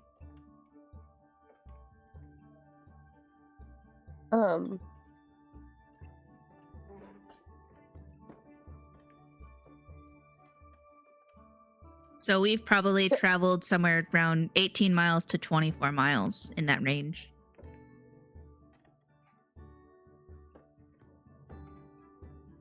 Brasz, would you mind stepping forward, turning around, and coming back and telling me if you can see me? You're the least throw likely to Brasz be in there? suspicious, considering that you are also a goblin. You just seem to draw the least attention of the two of us in this situation. Tall, pink, blonde hair, small little goblin. What, you saying all of us goblins look alike? Yes. Look here. Just Yeah, you pats your guys- head. Thank you so much, darling. I really appreciate your sacrifice here. She's gonna try to sneak over and do that kind of grumpily. All right, roll stealth. Very Hell nice. yeah. All right, so you follow where Khalas went. the same path, taking a step forward, past this veil. Also, for the rest of the party, the person who walks into this veil disappears out of sight. You still see the plains and the mountains beyond, but once you pass this spot, you disappear from sight. And Brasz, as you very quietly sneak up past this veil, you are also assaulted by sights and sounds of a goblinoid camp. This palisade with wargs seemingly at one of the entrances. You have more difficulty seeing the ogre in the center. You can see the very top of its head with the crystalline spike in it. You can also see the tower in the center. But yes, Khalas, you bring up that she can understand the chatter that's in here. And when you are assaulted by these sounds, you hear words of it sounds like somebody's fighting over food. It sounds like they're betting on fights that might be happening inside. You can hear the snarling and growling of creatures. And as you're stepping in, you kind of hear screams of something in common, like somebody is in trouble. But when you are about to turn around to see if you can see out, you hear the horns on the center tower blare their sound throughout. It's just a very loud, low sound that reverberates around, and it covers the chatter of all of the other goblin languages. And outside of this veil, from where you heard, or from where you left that scouting party, you hear a lone horn, and then to the far south you hear another horn. To the far east you hear another horn, and to the west you hear another horn. It seems like there are quite a few of these patrolling parties around. And back inside the veil, Brasz, you see the wargs that were stationed at the entrance to the left of you seem to start moving north, and they are followed by several other of these wargs with goblins on them. Some orcs run out of the fort as well to follow the wargs. Several of the hobgoblins and an ogre as well follows out of the fort. And the people outside, after you hear this horn, that these horns that blare out from different parts of this land, you see to your left, to the further east, you see another scouting party rush out of nowhere, just appearing as if they were summoned there magically, and they start heading north.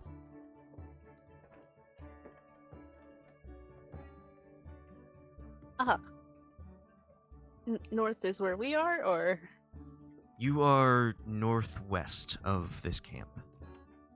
Okay. I'm gonna turn around and see if I can see the party. You cannot. Okay.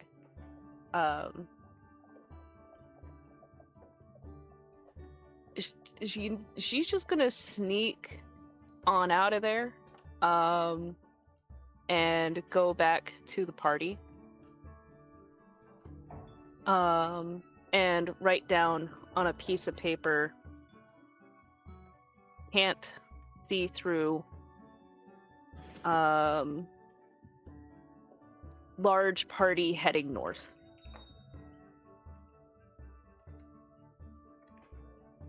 I'm also gonna write down on there, like, did you hear the horns?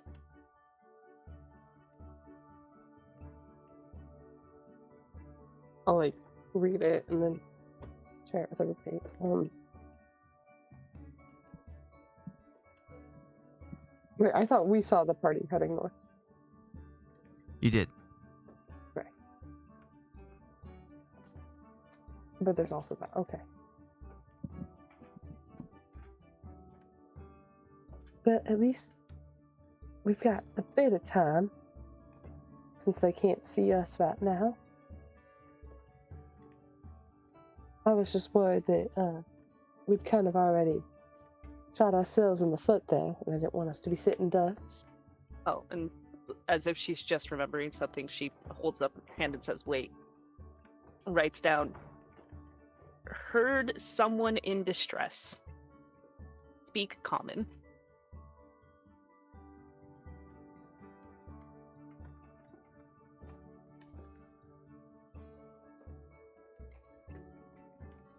What was the last part of that? Just Speak speak common. common. Oh, okay.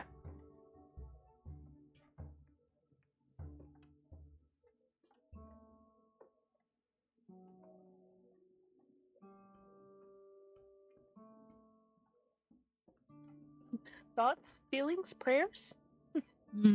Prayers, prayers. Only concern.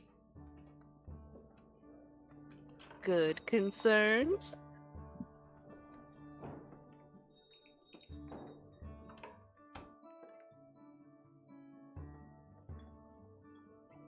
Niet.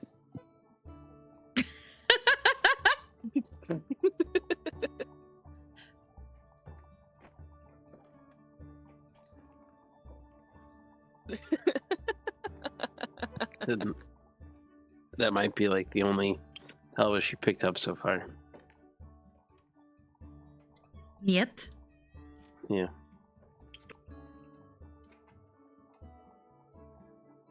Yep. Привет. Oh. I just noticed on the orc one it's spelled concern with a K. Yeah. Concern. When Delta reads speak common, she will say in Elvish, but I have been speaking common. Khalas will respond back in Elvish. No, you haven't. You've been speaking in Elvish. Can you speak in common? I'll say in common. I try to say something in common and it comes out in Elvish again.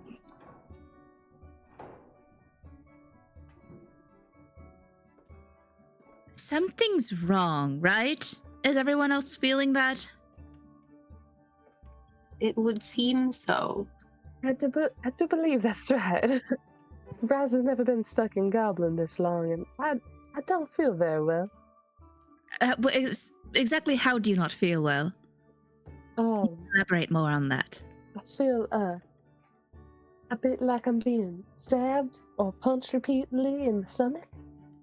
Oh. And Is it I your- do feel a bit less sneaky than I normally am. Is Katla female? Yes. Okay. Khalas is gonna like lean in and be like, and it's not your time of the month? No, that's next week. Okay. I just Like that's the entirety of next month. Right. We're all the women in this party are gonna sync up. Okay. Y'all okay. better be prepared. We're all just gonna be super bratty. We need chocolate.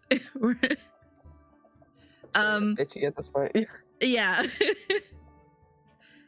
You thought Brasz was short-tempered now? I mean, I myself haven't been feeling very well either. Like, just been felt very sluggish, very slow. Like, it's just almost not quite like a lethargic. Mimes patting her stomach and looking at everybody, like trying to say hungry. Yeah. And Guryev, Tremen, are you two fine? I'm feeling great. I just feel a little slow. That's about it. Like just moving is sluggish. So, two of the party can't speak common. 2 are slow. Tremen is fine? Can I do an insight roll on Tremen?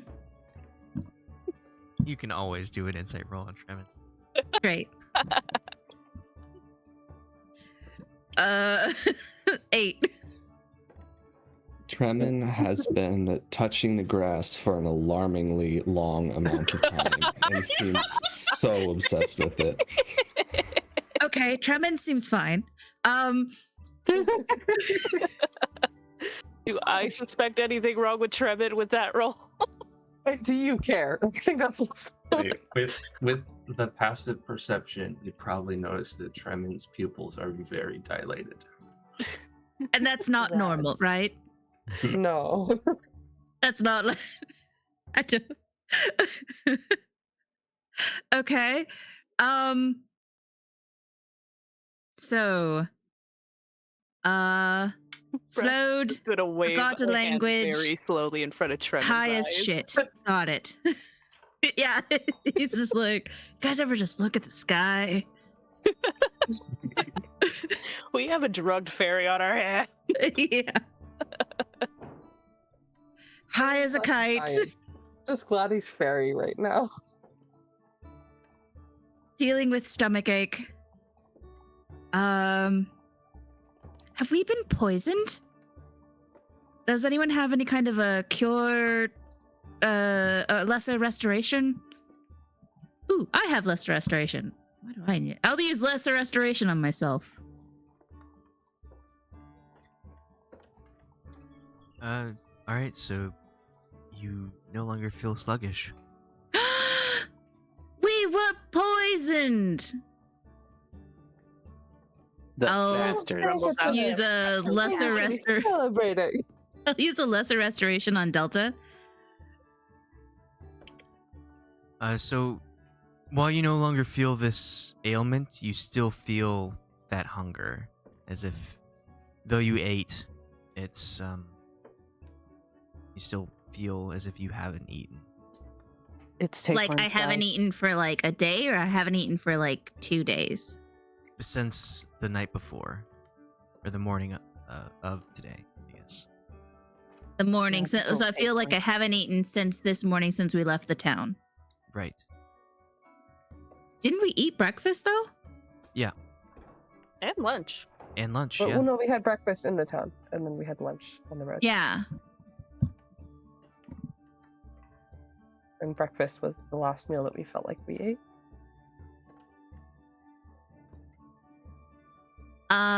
I will use a lesser restoration on Delta to see if that fixes her speech impediment. I thought you already used it on me. I did, yeah. Is Delta... Yeah, I'm just clarifying. Is Delta... I'll say, like... can you try and talk in common? Let's see if that fixed it. Continue attempting to talk in common. And she speaks in common.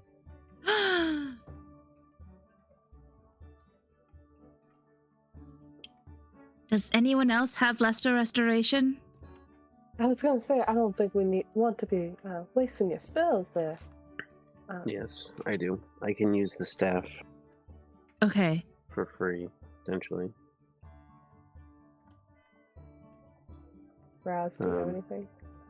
I'm looking. I don't think I have anything that's going to help us. Hold on. As I you just didn't- are... I didn't remember how many charges. as you are discussing all of this, you start to hear and feel a rumble in the ground. And you look around you, and to the south, to the southwest, you see a one of the scouting parties headed straight for you. Though it doesn't look like they've seen you. Okay. Can we try and hide? I'm like, get down. Yeah, you can try and stealth. Who hasn't been lesser restored? I have not, and I am not very stealthy right now. Fuck me. I also have Mm. not, but I am stealthy, I think. So I'm like, don't worry about Oh. that. She's fine. how many people? 4. Okay. Then I will use 4 uses of the staff. Thank you very kindly.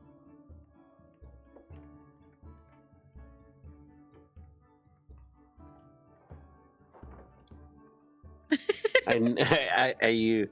Because I Narcaned Tremen.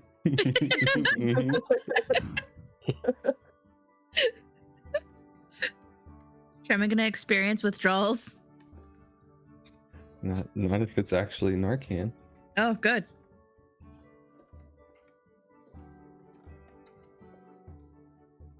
It's the Narcan trip. I guess I'm a God damn, medium that was armor. good. I'll take a D4 for that. Harry, you can hide. I think my pink My is mic an kept cutting out. Is this atypical better? color.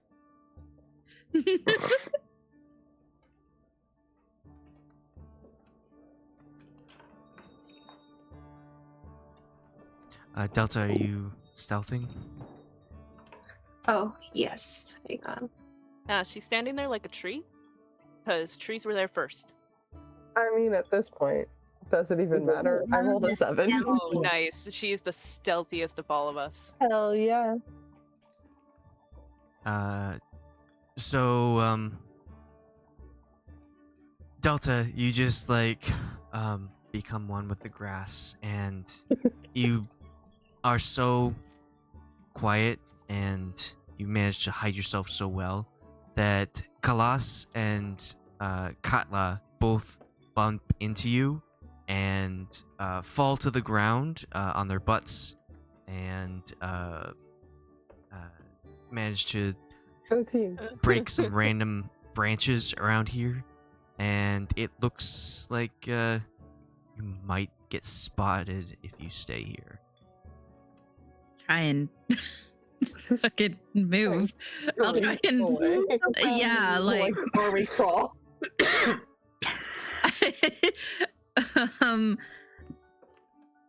I think what Khalas would want to try and do is take a step back to go through that portal, through that mirage, and try and hide on that side. Oh, that's brilliant.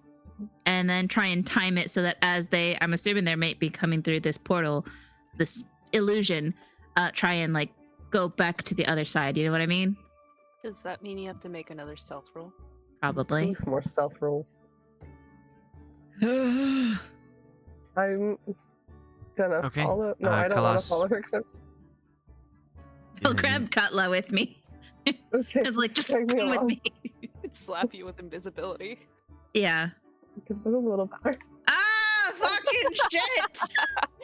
I'm nowhere close to you, so I can't save your butt either. Does anyone have an inspiration I could borrow? Mayhaps. I do not. Nothing. Sure, you can borrow mine. Can I like? as long as you give it back. This is amazing. Fill it up. This is imagine- punishment for making you our leader, isn't it? I'm not the leader. I'm second in command. Oh right. I'm VP. So what I want to do is like, here's the outside world, and I want to try and sneak into here. Like, just take a step back and go in here. Then as the little goblins come in, I'll go back out. I'm If So you went in. I went in to try and stealth, and instead of like taking a stealthy step back, I like tumbled back through I tripped backwards through the portal. Did you just Well- let all of the goblins on the other side know we're here? Hopefully Well, not. I don't. Let me describe what you see once you step through, because the scene has changed. Oh, great. You see, as you step through, you and Katla, you see that even more goblins are in the towers, the watchtowers that are posted around, as well as there are several goblins on the outside of this palisade, just kind of like chittering and chattering to each other. They have scimitars brandished, and you just walk right into their illusion camp. And are you gonna keep that stealth roll? Or are you gonna use Is inspiration? Guryev actually giving me an inspiration to use? I think that's what determines it. If Guryev's letting me use an inspiration, or if I'm suffering the consequences. Which would you rather it be? That's not my question to answer. Do you wanna It's deal what with the do fight you- right now? Yeah, what do you want to deal with? Take it. Okay. There we go. Okay. You step in and see this in front of you, and you feel as if like you're about to like fall forward at the sudden sight of all of these creatures, and Katla goes and grabs the back of your armor to prevent you from falling forward on your face and alerting these goblins. But So you it looks dragged like me through. I thought both of you went through. Yeah, we both went Yeah, through. we did. I grabbed you. She dragged me along because I was taking too long to make the decision. Okay, so what do you do?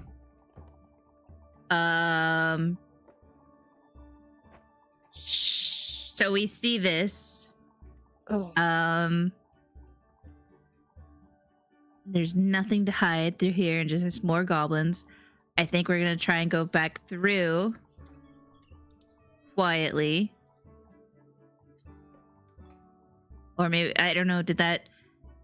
If we can try and go back through the portal, like so, and try and stealth in a different location.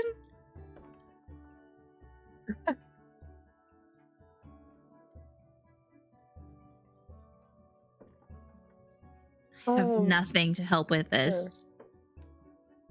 Can I? Is it like a? Does it look like they're gearing up to like do something? What would you like? What? Oh gosh, how do I want to ask this question, and what do I want to roll for it?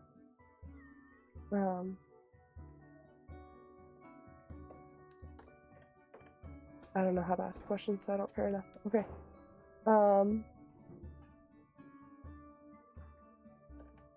I feel like, are they trying to like change guards of like who's of like the people that are coming in are gonna like rest and then the next group is going out, or does it look like they're preparing to do something else? It looks like there was a signal for something. There was something caught their attention, and so they are headed north. Okay. And this group of people outside is a part of the party that's going to go north. Okay.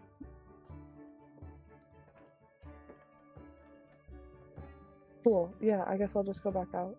Hello.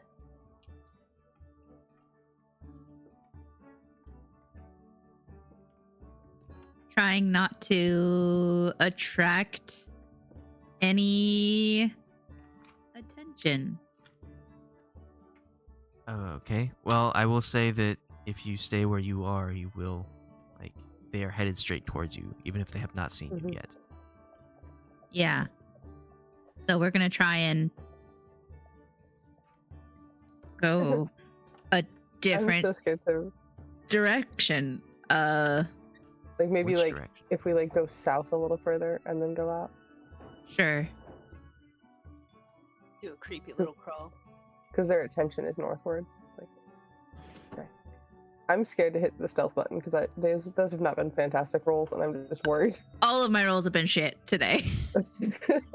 I used all of my crits on a different No! campaign. Yeah, Christ. you see, what happened is I took your guys' good rolls this time. Fucking 7!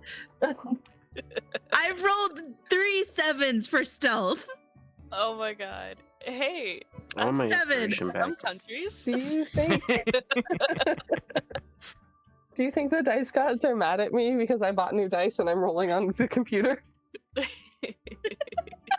So does anyone have any kind of spells or features that they can use to I have a lot of spells. Does avoid? anyone have...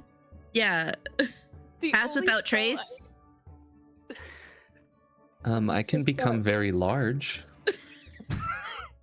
That helps for All not of being my seen, shit right? is, I like, have to touch fighting. them in order to give them invisibility, and to my knowledge, they had run away from me. So no. I can No. cast instant trap. I have no spell. Just make us be trapped. just plucking grass off the ground and hold shoving on. in your hair. I can add my strength modifier to my intimidation checks, but I don't really want to do that intentionally. I cast Zone of Truth.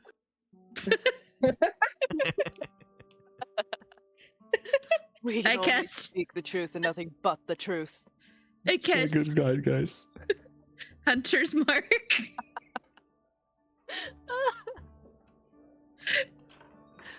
I cast Fireball. Gonna set these planes ablaze. Gift spell. What does that Wouldn't be do? the first time we've lit something on fire to get away from things. I mean, I could do Volcanic Fury, which I don't want to do. Because I feel like that's asking for a fight that we are not ready for. But Like, we're ready for this one?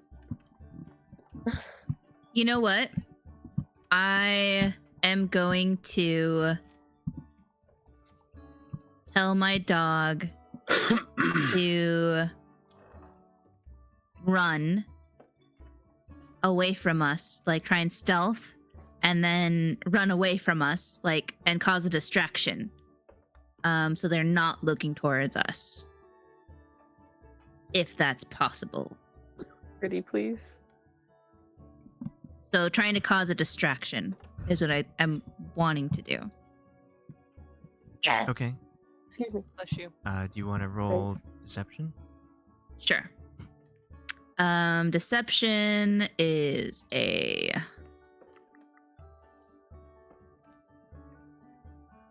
What is deception? Deception is a charisma. My dog has a -2 to charisma. I was gonna say Great. you How is that personally roll it. possible? Oh, me personally roll? Sure. Yeah. That's better. Is it? I'm just confused by a dog having -2 charisma. No. They can't. True. I saw a What meme is that today puppy? about, hey, send this to the person that's the low roller and let them know they're not alone. And that there's a community of low rollers who are also cursed. It's me. Okay. So you still haven't really said a definite direction which you're headed. You've just talked about it. We don't know directions. So the Um, camp that is illusioned is to the southeast. The creatures that are heading straight towards you are to the south, towards you, so they're going north. And it seems like the creatures that came from the camp are also going straight north.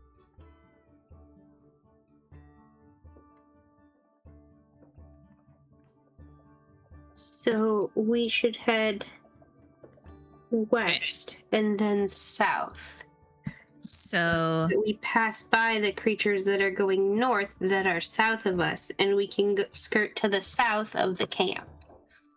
This feels like maths and my head hurts. I had to draw it out. yeah, I need it drawn out. So that's what I'm trying to do. I mean, we are taking a really long time. Okay, so north. Here's north. East. So the camp. It's southeast. South. East. So it's like here. So there's camp. And then We're like goblins on the edge of this. are South of us, moving northward.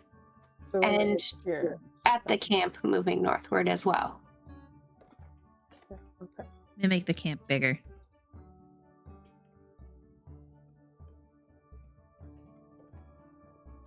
Okay. And the other So, parties. Let's say the camp is in the center, right?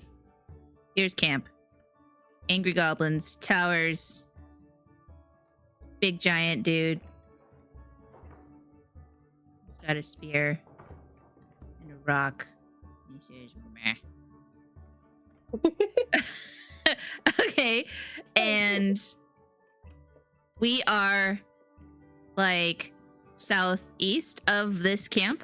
No, You the are- camp is southeast of us. Yes. Yeah, You're we're northwest. So West we're of- like here. right here. No, we're right here. Yes. We're right here. Okay. And these goblins. This party is coming up this way. Mhm. And it's here, It's north, here. or it's from the camp. And then There's one where I coming from drew. the camp. There's one and there's coming the from ones the that are camp. coming from south towards us. And it's like this way. And there's the ones coming south, so it's coming this way. So this one's coming this way. And this one's coming that way. Like so? No, both parties are headed north. Going north. So you see what I drew? No. The blue? The blue? Oh, Here's sorry. Okay. Okay, so take your goblins and make them be from the camp going straight north, and then add what I have drawn, and that is how we're at. So we need to go this way, so these guys will go north, and we can go south past them, and then south of But he said a everything. group was coming towards us. Yes. From the south. Yeah, these guys. These guys. Yeah. That's why I had them Yeah. where they were. Well, there's two. This is Yeah, a and then there's the patrol. group that's coming back. This is the patrol coming towards us. This is going north from the camp. Both groups are going north. I don't But understand one- what I had drawn wrong. This is north of us, and it needs to be south of us. Yes. This should be down here. Down here. But we don't see him? We don't Over see that here. group? Well, they're here, straight south of us. So then we must be more like here.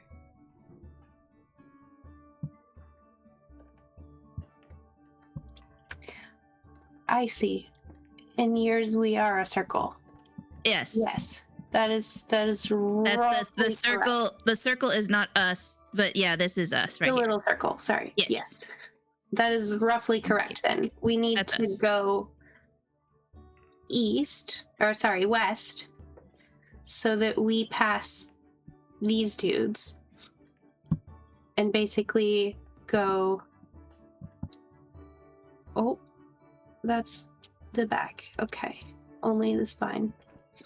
So if this is us, we need to go back this way and then south so that we miss these guys, and then we go south of the camp and continue east. This is us. So you're saying we want to go west, this way. Yes. Because these guys are coming north. Okay. Back the way we came. This needs to be our rough path. So that we Got don't it. if we don't want to get seen. Okay, I think I understand where we are. Okay. So I guess we're heading west. Sounds All right. Does this seem accurate to you, Alex? Yes. Of positions. Okay. Yes. Because fuck if I know. Like, I don't know my left from my right. When I tell Josh, oh, we need to go this way, I just point with my finger and he can't see my finger. Oh yeah, me too. And I'll say, we need to go left. And then he'll take left and I was like, no, the other way. So I need visuals. So, I have a really hard time with left and right as well, but I can visualize east and west much better because I just picture in my head the U.S. map, and New York's on the east coast, and that's far right, and California's on the west coast, that's far left, and so I'm like, I oh, still left can't is do or that. I west is have this to way, go- east is this way. I go mountain, ocean from where I am. Like east is I the have mountain. to say, west is never the- eat soggy Wetzels. Yeah, I still struggle with east and west. I know north and south perfectly, but east and west, I'm constantly like, Seattle's in the east. I mean, the west. Seattle's west of us. Okay. Yeah, so we're going west. Instead of Yeah. rolling stealth, I want you to roll survival checks. Everyone. I am good with that. Oh no. Hopefully. For the love of God. No! Oh shit. Okay. I have like I a think 5 between right next to all of that. us, we will manage. It's not like you rolled a 1. I'm We just still need annoyed. 2 more survivals. Yes.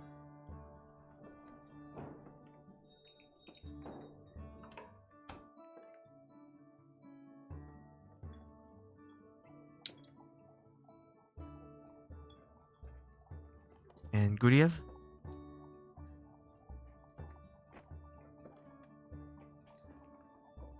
Where's Guryev? Not at the desk. Okay. That's fine. So you begin to run west, back towards the military outpost. And as you do so, you like really book it as fast as you can. You send the dog in the opposite direction, trying to get the goblin party to see it. And the goblin party does see it, but then they see you. And then they start charging towards you, and they start screaming their battle cries at you. And you are continually running west as fast as you can. And you're running, and you see off in the distance, like there's a cabin that you didn't notice before. It's in front of you, and you're running towards it. And the goblinoid war party is just running after you, trying to catch up. And you make it to the cabin, and when you do so, I'm not gonna say if you go in or not, but you've in the air around you, smell just the most delicious smelling food, and your stomachs instantly start to grumble and gargle as if they're very much craving this delicious smelling. But the war party is still charging towards you. Would you like to do something? How far away are they? How many are there? As far as you can tell, there's more than a dozen. Like 1 to 2 dozen. Are they just yelling in general, or? Are They flying? seem to have changed their direction from going north to going towards you. And how far back from us are they? They're probably like 200 feet, closing in fast.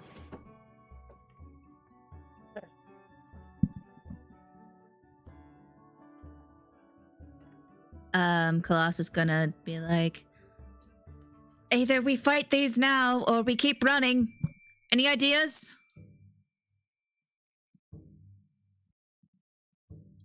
Well, I'm always ready for a fight.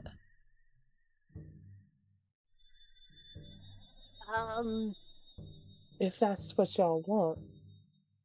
Fire? We can hit the fire.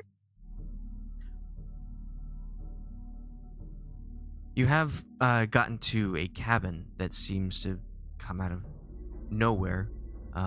It doesn't look occupied from the exterior. Would you like to attempt to go in? It's highly suspicious. Can I investigate?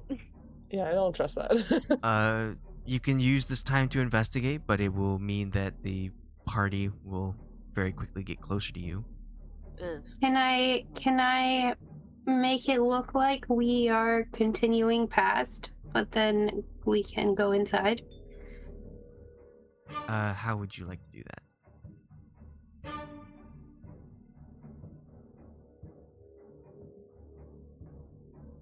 Do you have something that we can just run through the walls with once we get around a corner?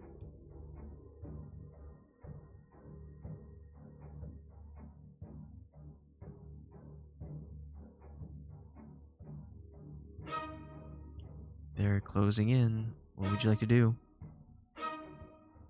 We go inside and I cast Leoma's tiny hut.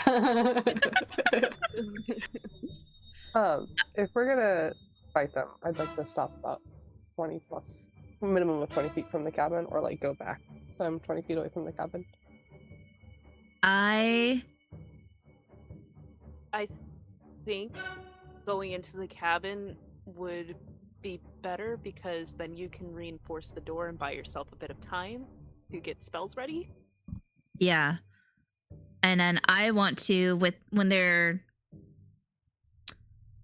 close, I don't know what the range is on instant trap. It says 5 feet. The range is 5 feet. Yes. Oh man. Okay. That's a weird spell. You would think it would have a longer range. I'll hold on to that then. Because it says when a creature steps onto the trap, the illusion vanishes. Oh, so it's an illusion spell. So when I guess if they're coming towards us, and we're headed towards the cabin, I want to cast instant trap. Since it'll be illusioned. It says it's concealed with an illusion that matches the surface. There's the description. And I'm gonna use a... Oh, I don't have a 4th level spell. So it is... what it is.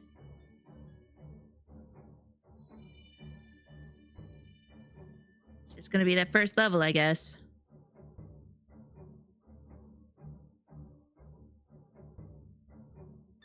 Okay. Anyone else want to do anything? I wanna take out my volcanic flail, or my furious flail, and be ready.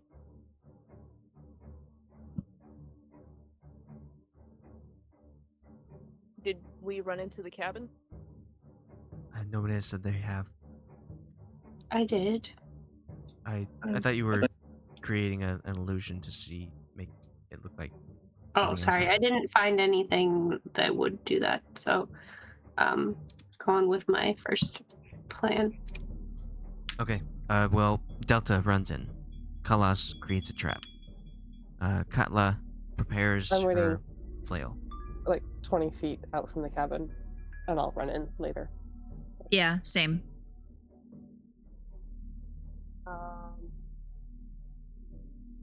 Shoot. I guess Brasz is going to kind of go between the cabin and Katla, because she doesn't want to leave Katla out here alone with them. She wants to be able to see them at least, but still be close enough to run into the house if they need to.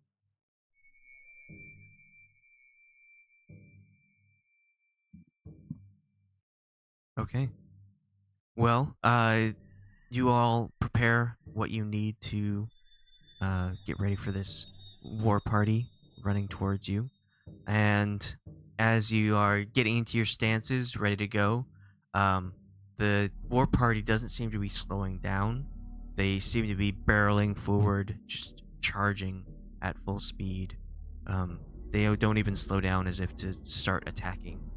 And as you get ready for your attacks, the war party just seems to run on by you. Just like super close, but doesn't look like they see you. And they run past. And they continue their yells, their chants. Brasz, you do understand that they are chanting kill the intruders, attack, and die, that kind of thing. Lovely. But they just run by you. You are left in silence with this this strange cabin. It smells like something is really good. Something delicious is inside. Delta, as you step inside, in front of you, it's a pretty small, quaint cabin. It's not too big. You see that there is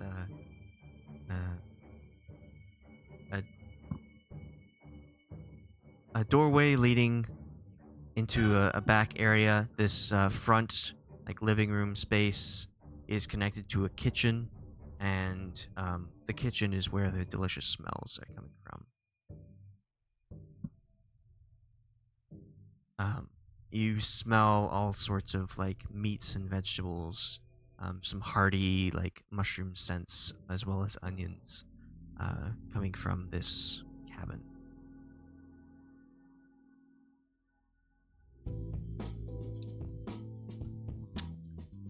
I'm sorry, what was that?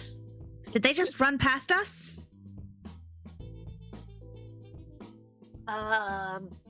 We should chase That was after him. weird.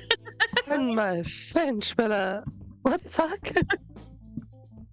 They were yelling about killing intruders. Where intruder? Why did they run off? Are we not the intruders? I mean, I assume we're the intruders. At least you guys are. And this place isn't Usually. under an illusion spell. We're not. Oh god. Okay. I'm gonna, now that we have time, theoretically, like, do, like, investigation, maybe? I don't have very high intelligence. Well, Look so at that. far, I'm only just Delta crazy. has entered the cabin. Yeah, I just didn't trust the cabin in the first place, Do I so I feel wasn't any gonna go magic in. coming off of this house? That Shall- investigation, you just determined that this. I mean, it looks like a cabin. like it's been here for a while, but when you were headed southeast, giving that other party a wide berth, you did not notice it before. Huh. I guess we should go inside and at least get Delta. No one else ran into the cabin? Nope. Yeah, I guess let's go do that. And she'll turn around and open the door. Hey, other lady, you in here? They ran off. Alta, your other lady. Is she also AFK? Oh, Is that me? Yes. Yeah, your Yeah. other lady. Oh.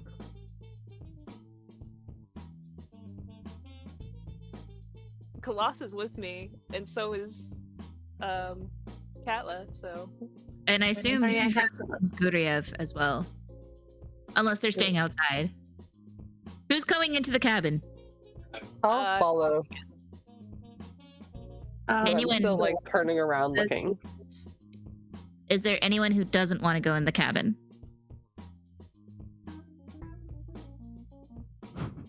Okay, we're all going into the cabin. Okay. okay. Who's going in? Silence. Who's not going in? Silence.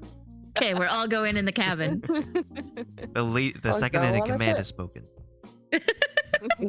Vice President. Let's go on an adventure. We gotta find our president. Okay, so you all step inside, and without that immediate threat behind you, you notice that this cabin looks very much like a hunter's cabin.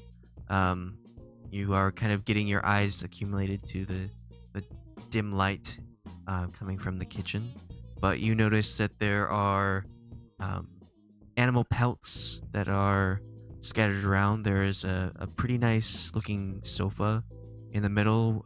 There's a fireplace along the far wall. This living room like area is connected to a kitchen that has a lot of very good smelling foods wafting out of there. And there is a doorway leading to another room. Delta, are you here? Yes, where else would I be? Oh, okay. Where is she in the room? When you called. Yeah, it's like, are you like sitting on the sofa, or are you kind of like crouched under? I was sitting on the sofa. You're just like, at least I'll die comfy. They got it What handled. took you don't they? guys so long?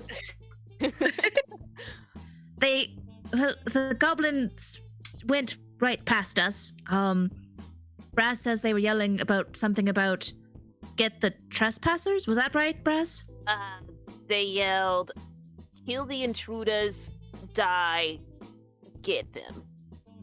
I think. Yeah, and then they ran right past us. So we're good for now. Are there any people in this cabin? Yeah, do I see anything suspicious? I don't know. Are there any people in this cabin? As Delta starts eating.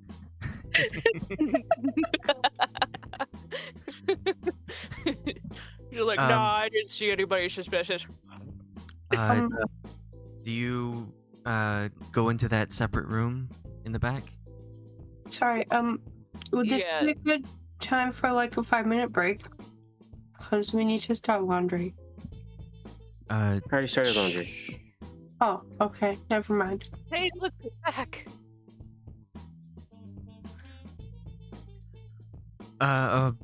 Brasz, what are you investigating? What are you looking for? Are you going into the back room? Yeah, it's just like they don't see anything in the front, so might as well go in the back because, like, Delta doesn't seem worried about anything. Okay, so you look around. It looks like a normal hunter's cabin. There's just animal pelts and lots of firewood next to the camp, the fireplace. There's various items of like tools that are used to make and carve wood carvers tools and weavers, masons tools, that kind of thing. And you head to the back room. It looks like this is you walked into a bedroom. It looks like, as far as you can tell, everything has been here for a long time. And by the smell of the food cooking, it seems like somebody has been here recently, but you don't see any sign of a person. There are different kinds of animal pelts on the bed. You see some bows and axes that are leaning up against the inside of the bedroom door. So it doesn't look like anybody is coming back here, hasn't been here for a while. Well, it's Somebody got has food it. in the kitchen that's cooking. So it's possible that somebody will be coming back soon, but you're not sure. Oh, okay. Sorry, I missed some of the dialogue and my brain just kind of zipped right over it. Alright, I guess nothing too suspicious. She'll just walk back out into the main area.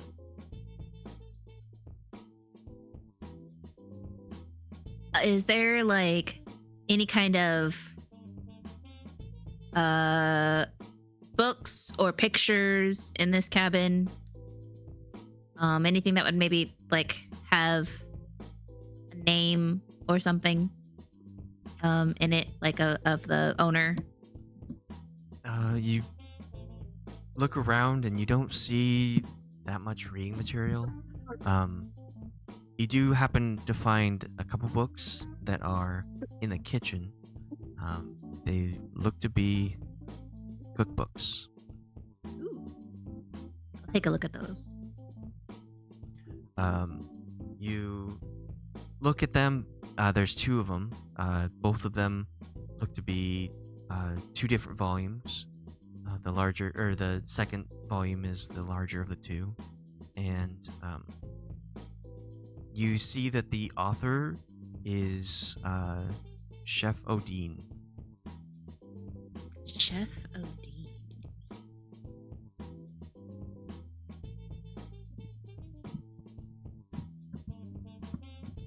Brasz is gonna go look at the food. What kind of food we got? Don't eat any of it. It's not ours. Whoever owns this cabin might be back, but perhaps when they come back, maybe they'll be willing to share, or maybe we can use their kitchen. Now, why would anybody make food and just leave it here? I think it's for just in case guests come over. Khalas, as you say that, your stomach growls as if it's longing for the food that you smell. Oh, Me too. Chef Odin? Meal afterwards. If you Like really- Paladin? I was thinking Jimmy Dean. Oh, Jimmy Dean. Is it just a lot of meat and butter, like sausage and butter recipes? I mean, it's cooking mushrooms and onions in a very low, like a can't think of words right now. Cast iron, low heat, sort of situation where it's just sizzling. You can smell the fat is really getting that those ingredients nice and flavorful. You can tell that there is an oven that has some meat inside of it, like a roast of some sort. There are several prepped vegetables on the cutting board, ready to go into the cast iron with the mushrooms and onions. Seems like everything's prepared for a meal, but there's no one here. I hate to be the bearer of, or rather the reminder of some not great news, but Brasz, did you say you heard someone shouting in distress inside that fort? Oh, yeah. I don't know what they said, but I heard somebody yell. And it wasn't in Goblin. Oh, Lovely. could be maybe the owner of this hut? Oh. So he's definitely not coming back for the food. Oh man, as much as I would love to eat this food, and I'm right there with you, Brasz, it's just not right. You can't just go into someone's home and eat their meals and sleep in their beds. Unless it's just right. It's not just right. It will never be just right because it is wrong, sir. Better hope a bear doesn't come through that door. Somebody ate my spaghetti. Bear's house. I've tried. The servant. Her mother tried. I've tried. Her father tried. You're just not gonna get food to her. Okay, fine. I won't eat his food if you guys have such a big deal with it. Why don't we just use the fire then and make ourselves some food? 'Cause I'm hungry. I'm gonna knock through the furniture here. That would be fine, I think, if we just have a quick meal and then maybe try and go, I don't know, save the person. Fine. We'll definitely think better with food in our stomachs. What do we have to cook with? Katla, you had caught some rabbits earlier. Yeah. Yes. Here they are. Did I get just one, or did I get more than one? Because I thought I only got one. I think. Sorry, you got one rabbit. One rabbit. We can make a rabbit stew. Rations. Is there any kind of a recipe in these books that uses like rabbits, like a rabbit stew or something? There are quite a few recipes. You can choose whatever kind of protein you want, but for a more hearty meal, like a stew, it's got several different kinds of recipes depending on what kind of protein and vegetables are inside. If you want different spices and whatnot, if you want more of a thicker stew, seems like these two recipe books have it all. I do have a mortar and pestle, and I have a bunch of cooking utensils.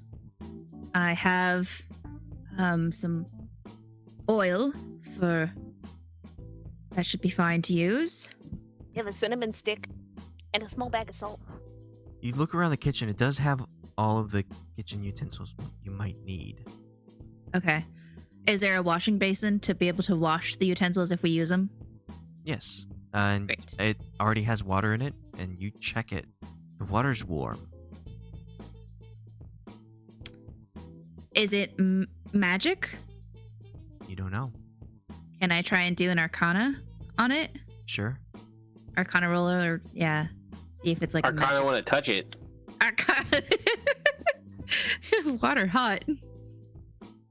Ah, Jesus.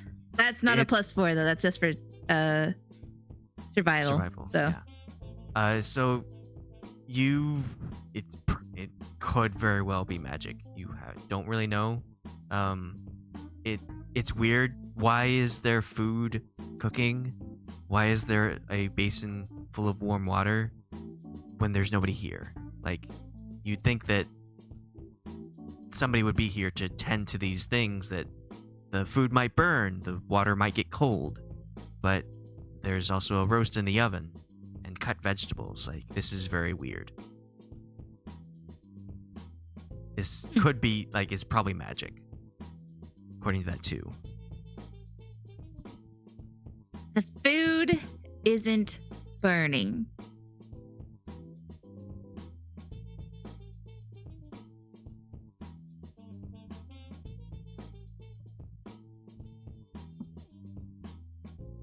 Oh man.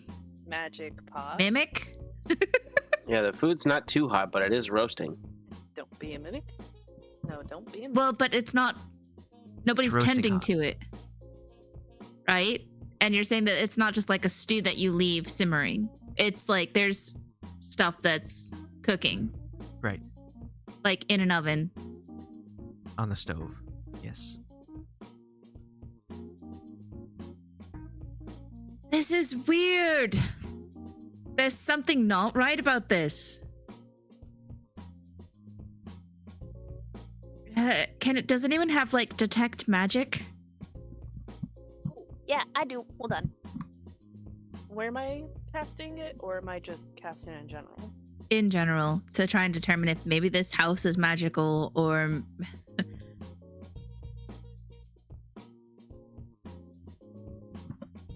Okay. Yeah, you cast detect magic, and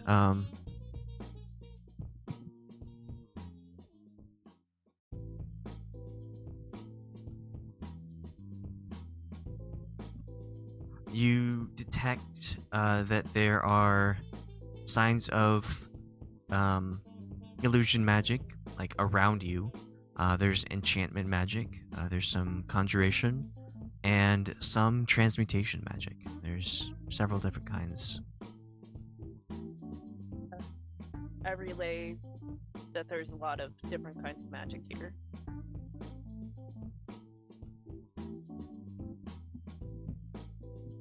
That's a lot of magic. Everything's magic. As you are attempting to understand what's going on and getting these items ready for your rabbit, looking through the recipe book and getting a pan for the fireplace, you hear the sound of a doorknob rattling, and everyone's attention quickly pans over to the front door as somebody walks in. Does anyone want to do anything real quick? I kept it warm for you. Khalas I'm is gonna- still just holding a cookbook and just turns Make around sure- to look at the door. I'm gonna make sure Brasz is behind me. Okay, so She as the immediately door- runs to the ceiling. creepy. The door slowly swings open, and in walks a dwarf. But he's pretty tall for a dwarf, like 5.5 feet. But you see that this dwarf is just like covered in hair. Goes down his back, large beard, and he has various furs all over him as he walks in, and you can see a large satchel on his back, and over one shoulder and over the other looks to be a hunting bow. And he steps into this cabin, and he looks and sees you and says, "Oh, I wasn't expecting company." When he says that, I'm gonna greet him in Dwarven, and apologize for intruding on his space, but we were hiding from some bad guys who have passed now. And ask if maybe we can use his cooking facilities to cook some lunch. Well, that's a lot of information all at once, but I can see that you being here is a good sign. It means that you seem to have gotten away from something that was hunting you, some danger. Possibly you're kind of hungry, I can tell. I can hear your stomachs from here. Yes, your food smells delicious. Oh, thank you. We have some stuff we can contribute if you want to cook together, or we can just make our own thing if you will let us use your kitchen facilities. Oh, that's not necessary. My cooking is available for all. If you want some, you can have some, but you're free to contribute if you like. But let me just put my stuff down, get myself a little bit more situated. And he looks like he's rubbing a hand on his pelts, and they are wiping like a little bit of the blood that's covered in his hands, and he like just kind of bows his head a little bit and starts moving towards the bedroom. And as he's moving there, his footsteps thump and reverberate throughout the cabin. He says, "Yes, chef." And behind all of you in the kitchen, this little pack of foodstuffs and kitchen supplies pops itself off of the wall in the kitchen, and it lands on these two little like scraggly little feet, these like little iron legs that look like they wouldn't be able to support it, but it goes over to some of the store area, and it looks like it's gathering food supplies, and then it goes over to the cutting board and starts dumping some more vegetables on there, and these two like little knives come out from its little pack and start chopping up vegetables. And you can hear from the bedroom this dwarf start mumbling something like, "Glad that those people haven't seen people in a while. It's good to have company."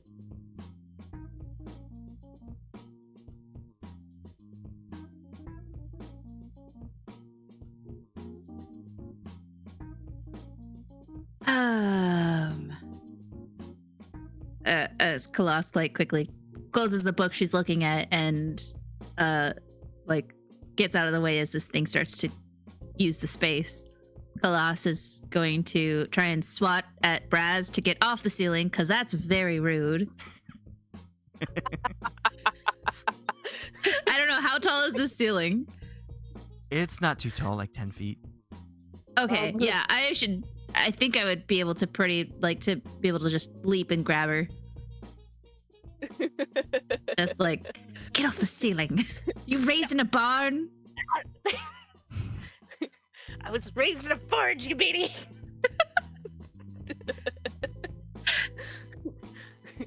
I didn't know he was gonna be nice. He seems really chill with us just being here. Is that not a little strange? Also, that thing's moving? What is that? Is that a golem? Or a magic servant? It finishes chopping vegetables and starts sliding them from the cutting board into the cast iron pan to join the onions and mushrooms. Oh, he said Also, it was the chef. Where do we get one?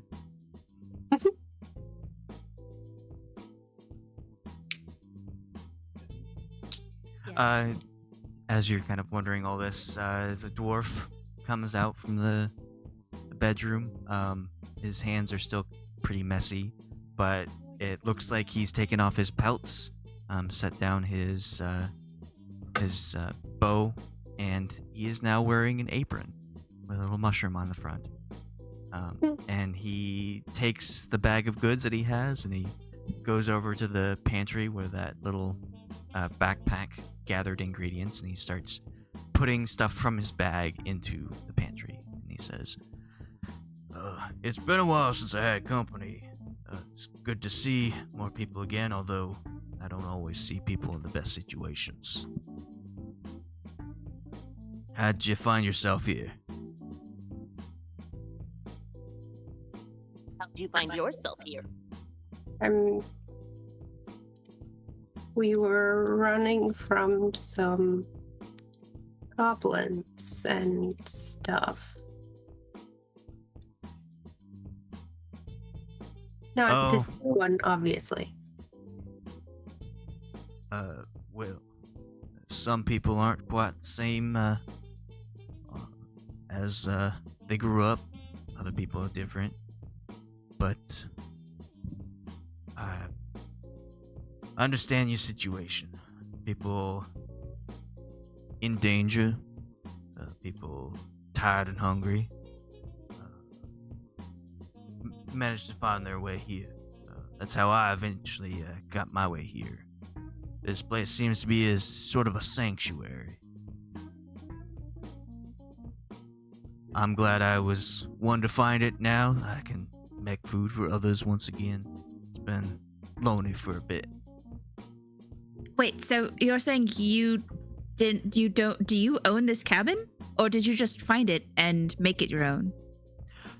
Well, like you, I found it. I was starving, hungry, tired, exhausted, trying to escape from local wildlife in the mountains.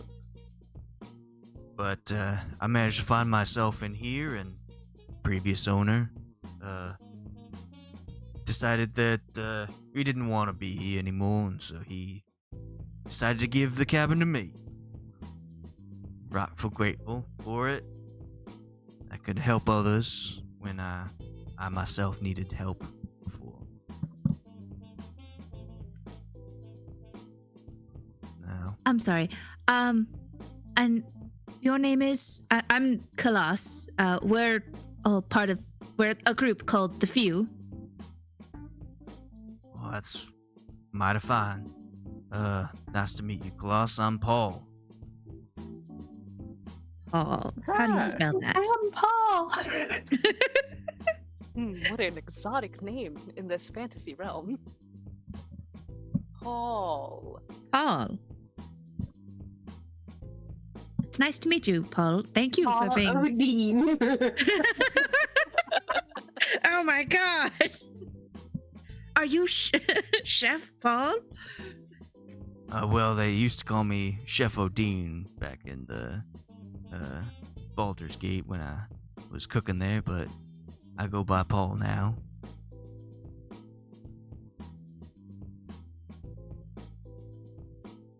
Are you the one that wrote these cookbooks?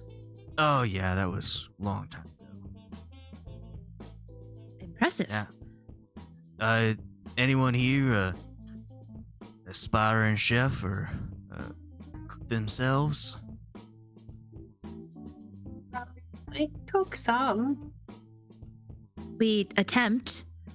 We're not very good at it. Mostly surviving off of. I'm not too bad. You're not too bad. I mean, it could be worse. That's what every chef wants to hear. Always could be worse, but could be better too. You looking to increase your culinary skills?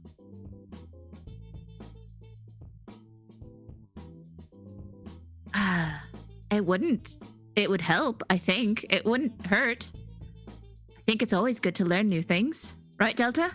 Mm-hmm. He will finish putting away the stuff.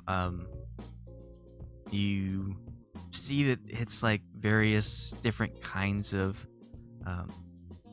like animal parts and like a lot of weird ingredients that you wouldn't really expect to go into food, but it seems like he's just putting in the pantry. He'll empty the last of his satchel and put it in a basket next to the pantry itself, and go over to the backpack that's still preparing foods, and he'll go over to it and say, "Yes, chef." And when he does, the backpack will move back to its original spot and place itself onto the wall. And he will take its position and start stirring the vegetables in the cast iron and getting more items ready. Is there anything we can do to help? We have some supplies, but not a lot. Our companion has a rabbit that she caught earlier today.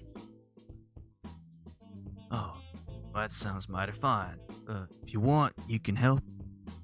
I don't need to. I'm always excited to feed new people, but always would, except for a live sous chef. It's been a while since somebody's cooked with me. At least a living creature. Is that what your backpack is called? That thing, that assistant.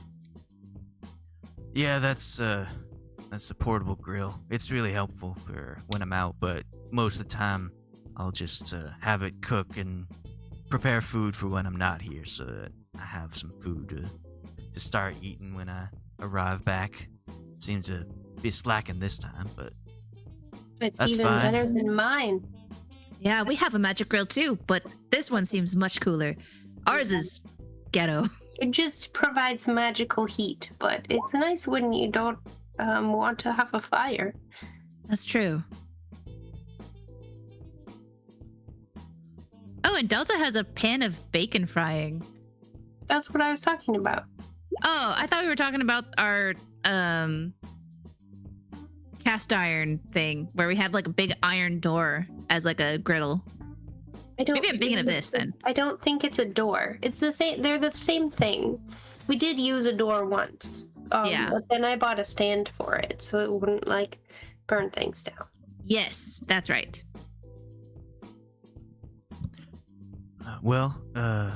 If you'd really like, if you're really aspiring to be a chef, you can take the grill with you. Points to the backpack on the wall. I figure it's had its uses here, and it could always go and help some other travelers like yourselves. I've had other people show up, some other adventuring parties. They've taken one of my books on survivor guides, and the other took a pair of goggles that really help out with harvesting the ingredients from creatures. Maybe you'll see them out in your travels. But if you want to take the grill or barbecue, you can. But don't you need it? We're not really here to take your stuff. Not without compensation. It's all good. I'd rather help out other people on their future journeys. This place is a safe haven for everyone. Just paying it forward.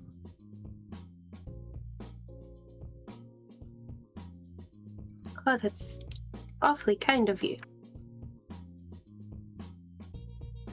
It's really kind, yeah. You don't want... I mean, could we pay you in money or something for it? I ain't got use for money. I survive on my own. Foraging, making food, keeping myself busy with this cabin. Do you want a stone that yells at you? Excuse me, little one, what's that? Yeah, it's just one of these stones I got, and it's one of my pre-made stones that's just for pranking. And it's just a goat yell whenever it's touched. I'm sorry? It's like a sound box, Yeah. But it's only got one sound. but only one sound. Goat yell. Okay, so I can make things that either have a sound, a picture, or a scent that emits when touched. And So is this just a rock, but when you touch it, it makes a sound? Yeah, it's a rock, but it's got like a little seam in the side of it, so it looks like it's been opened somehow and glued together. Specifically, you said it's a goat sound too, and goats, when they scream, sound like human screams. So Do you pull it out and give it as an example? Like, show that it does? Yeah, she'll excitedly pull it out, and she's like, "Look, He'll... they don't all sound like that." But His big bushy eyebrows like go up in surprise, and he's like, "Oh, that's hilarious! Oh, that's quite entertaining. If you were willing to part with it, that's keep me some fun. Scare some of the local bears around here." yeah, you can have this one, or I can make something different for you. Although that's going to take a while, so maybe not. So yeah, you can have this one. Well, I mean, it's getting pretty dark. Do you want to stay for the evening? I can send you out with some food in the morning. Honestly, that would be lovely. If we can't pay you in money, perhaps we can pay you in some thrilling stories of our adventures. I Oh, could that make you sounds- ice. That sounds delightful. And so as you're all speaking about this, he's finishing up his food, and he pulls down some bowls and cuts up the roast and serves the vegetables alongside the roast, and then he makes a gravy out of the juices from the roast and pours it over the top. Khalas is watching like everything that he does, just kind of like hypnotized. Like, wow, I didn't know you could do that. Wait, you're supposed to whisk the gravy? As he's talking to you, he doesn't seem to be losing a beat either. Like, he's having this conversation and cooking at the same time, as if he's able to like just perform each separately, but at the same time. He's not even like he's not focusing on different things at the same time. It's just like this is natural for him. And so he serves each of you a bowl with some utensils and some of this mysterious roast with some vegetables inside. And as you eat it, it tastes even better than the rich food that you had at the military outpost. And it satisfies that empty feeling you had in the pit of your stomach. Like, it's just so good. This is the best.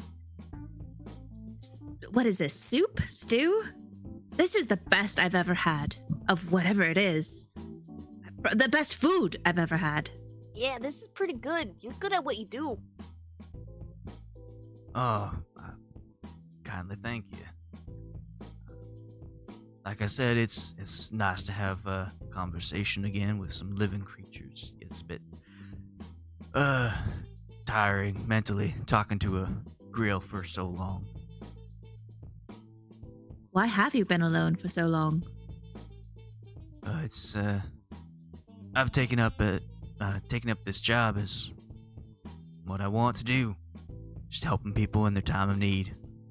Feeding them when they need it most. You must be lonely, though. You don't go into town or anything? This cabin's not connected to any town. It's on a small demi-plane away from the material plane. Only those who greatly need its services does it allow them to show up. I'm able to go out to the wilderness just for a short time to gather more ingredients, but other than that, I don't really interact with the material plane. I guess we know why the goblins run past us then. It's really quite lovely. You don't get lonely all out here? Yeah, of course, but that's what this job entails. I do meet various adventurers, like I said before. I have handed off some other items to them. Maybe you'll come in contact with them later, but for now, I got you for the evening.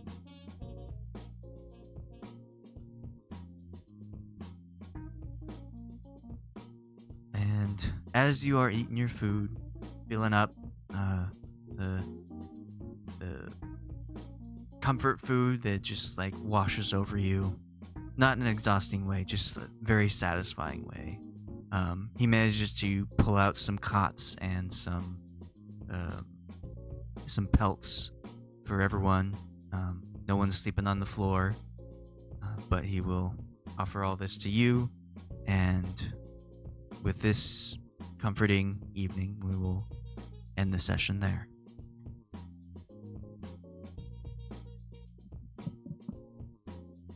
So, Senshi is in the plains now. His name is Paul. Oh. Paul O'Dean.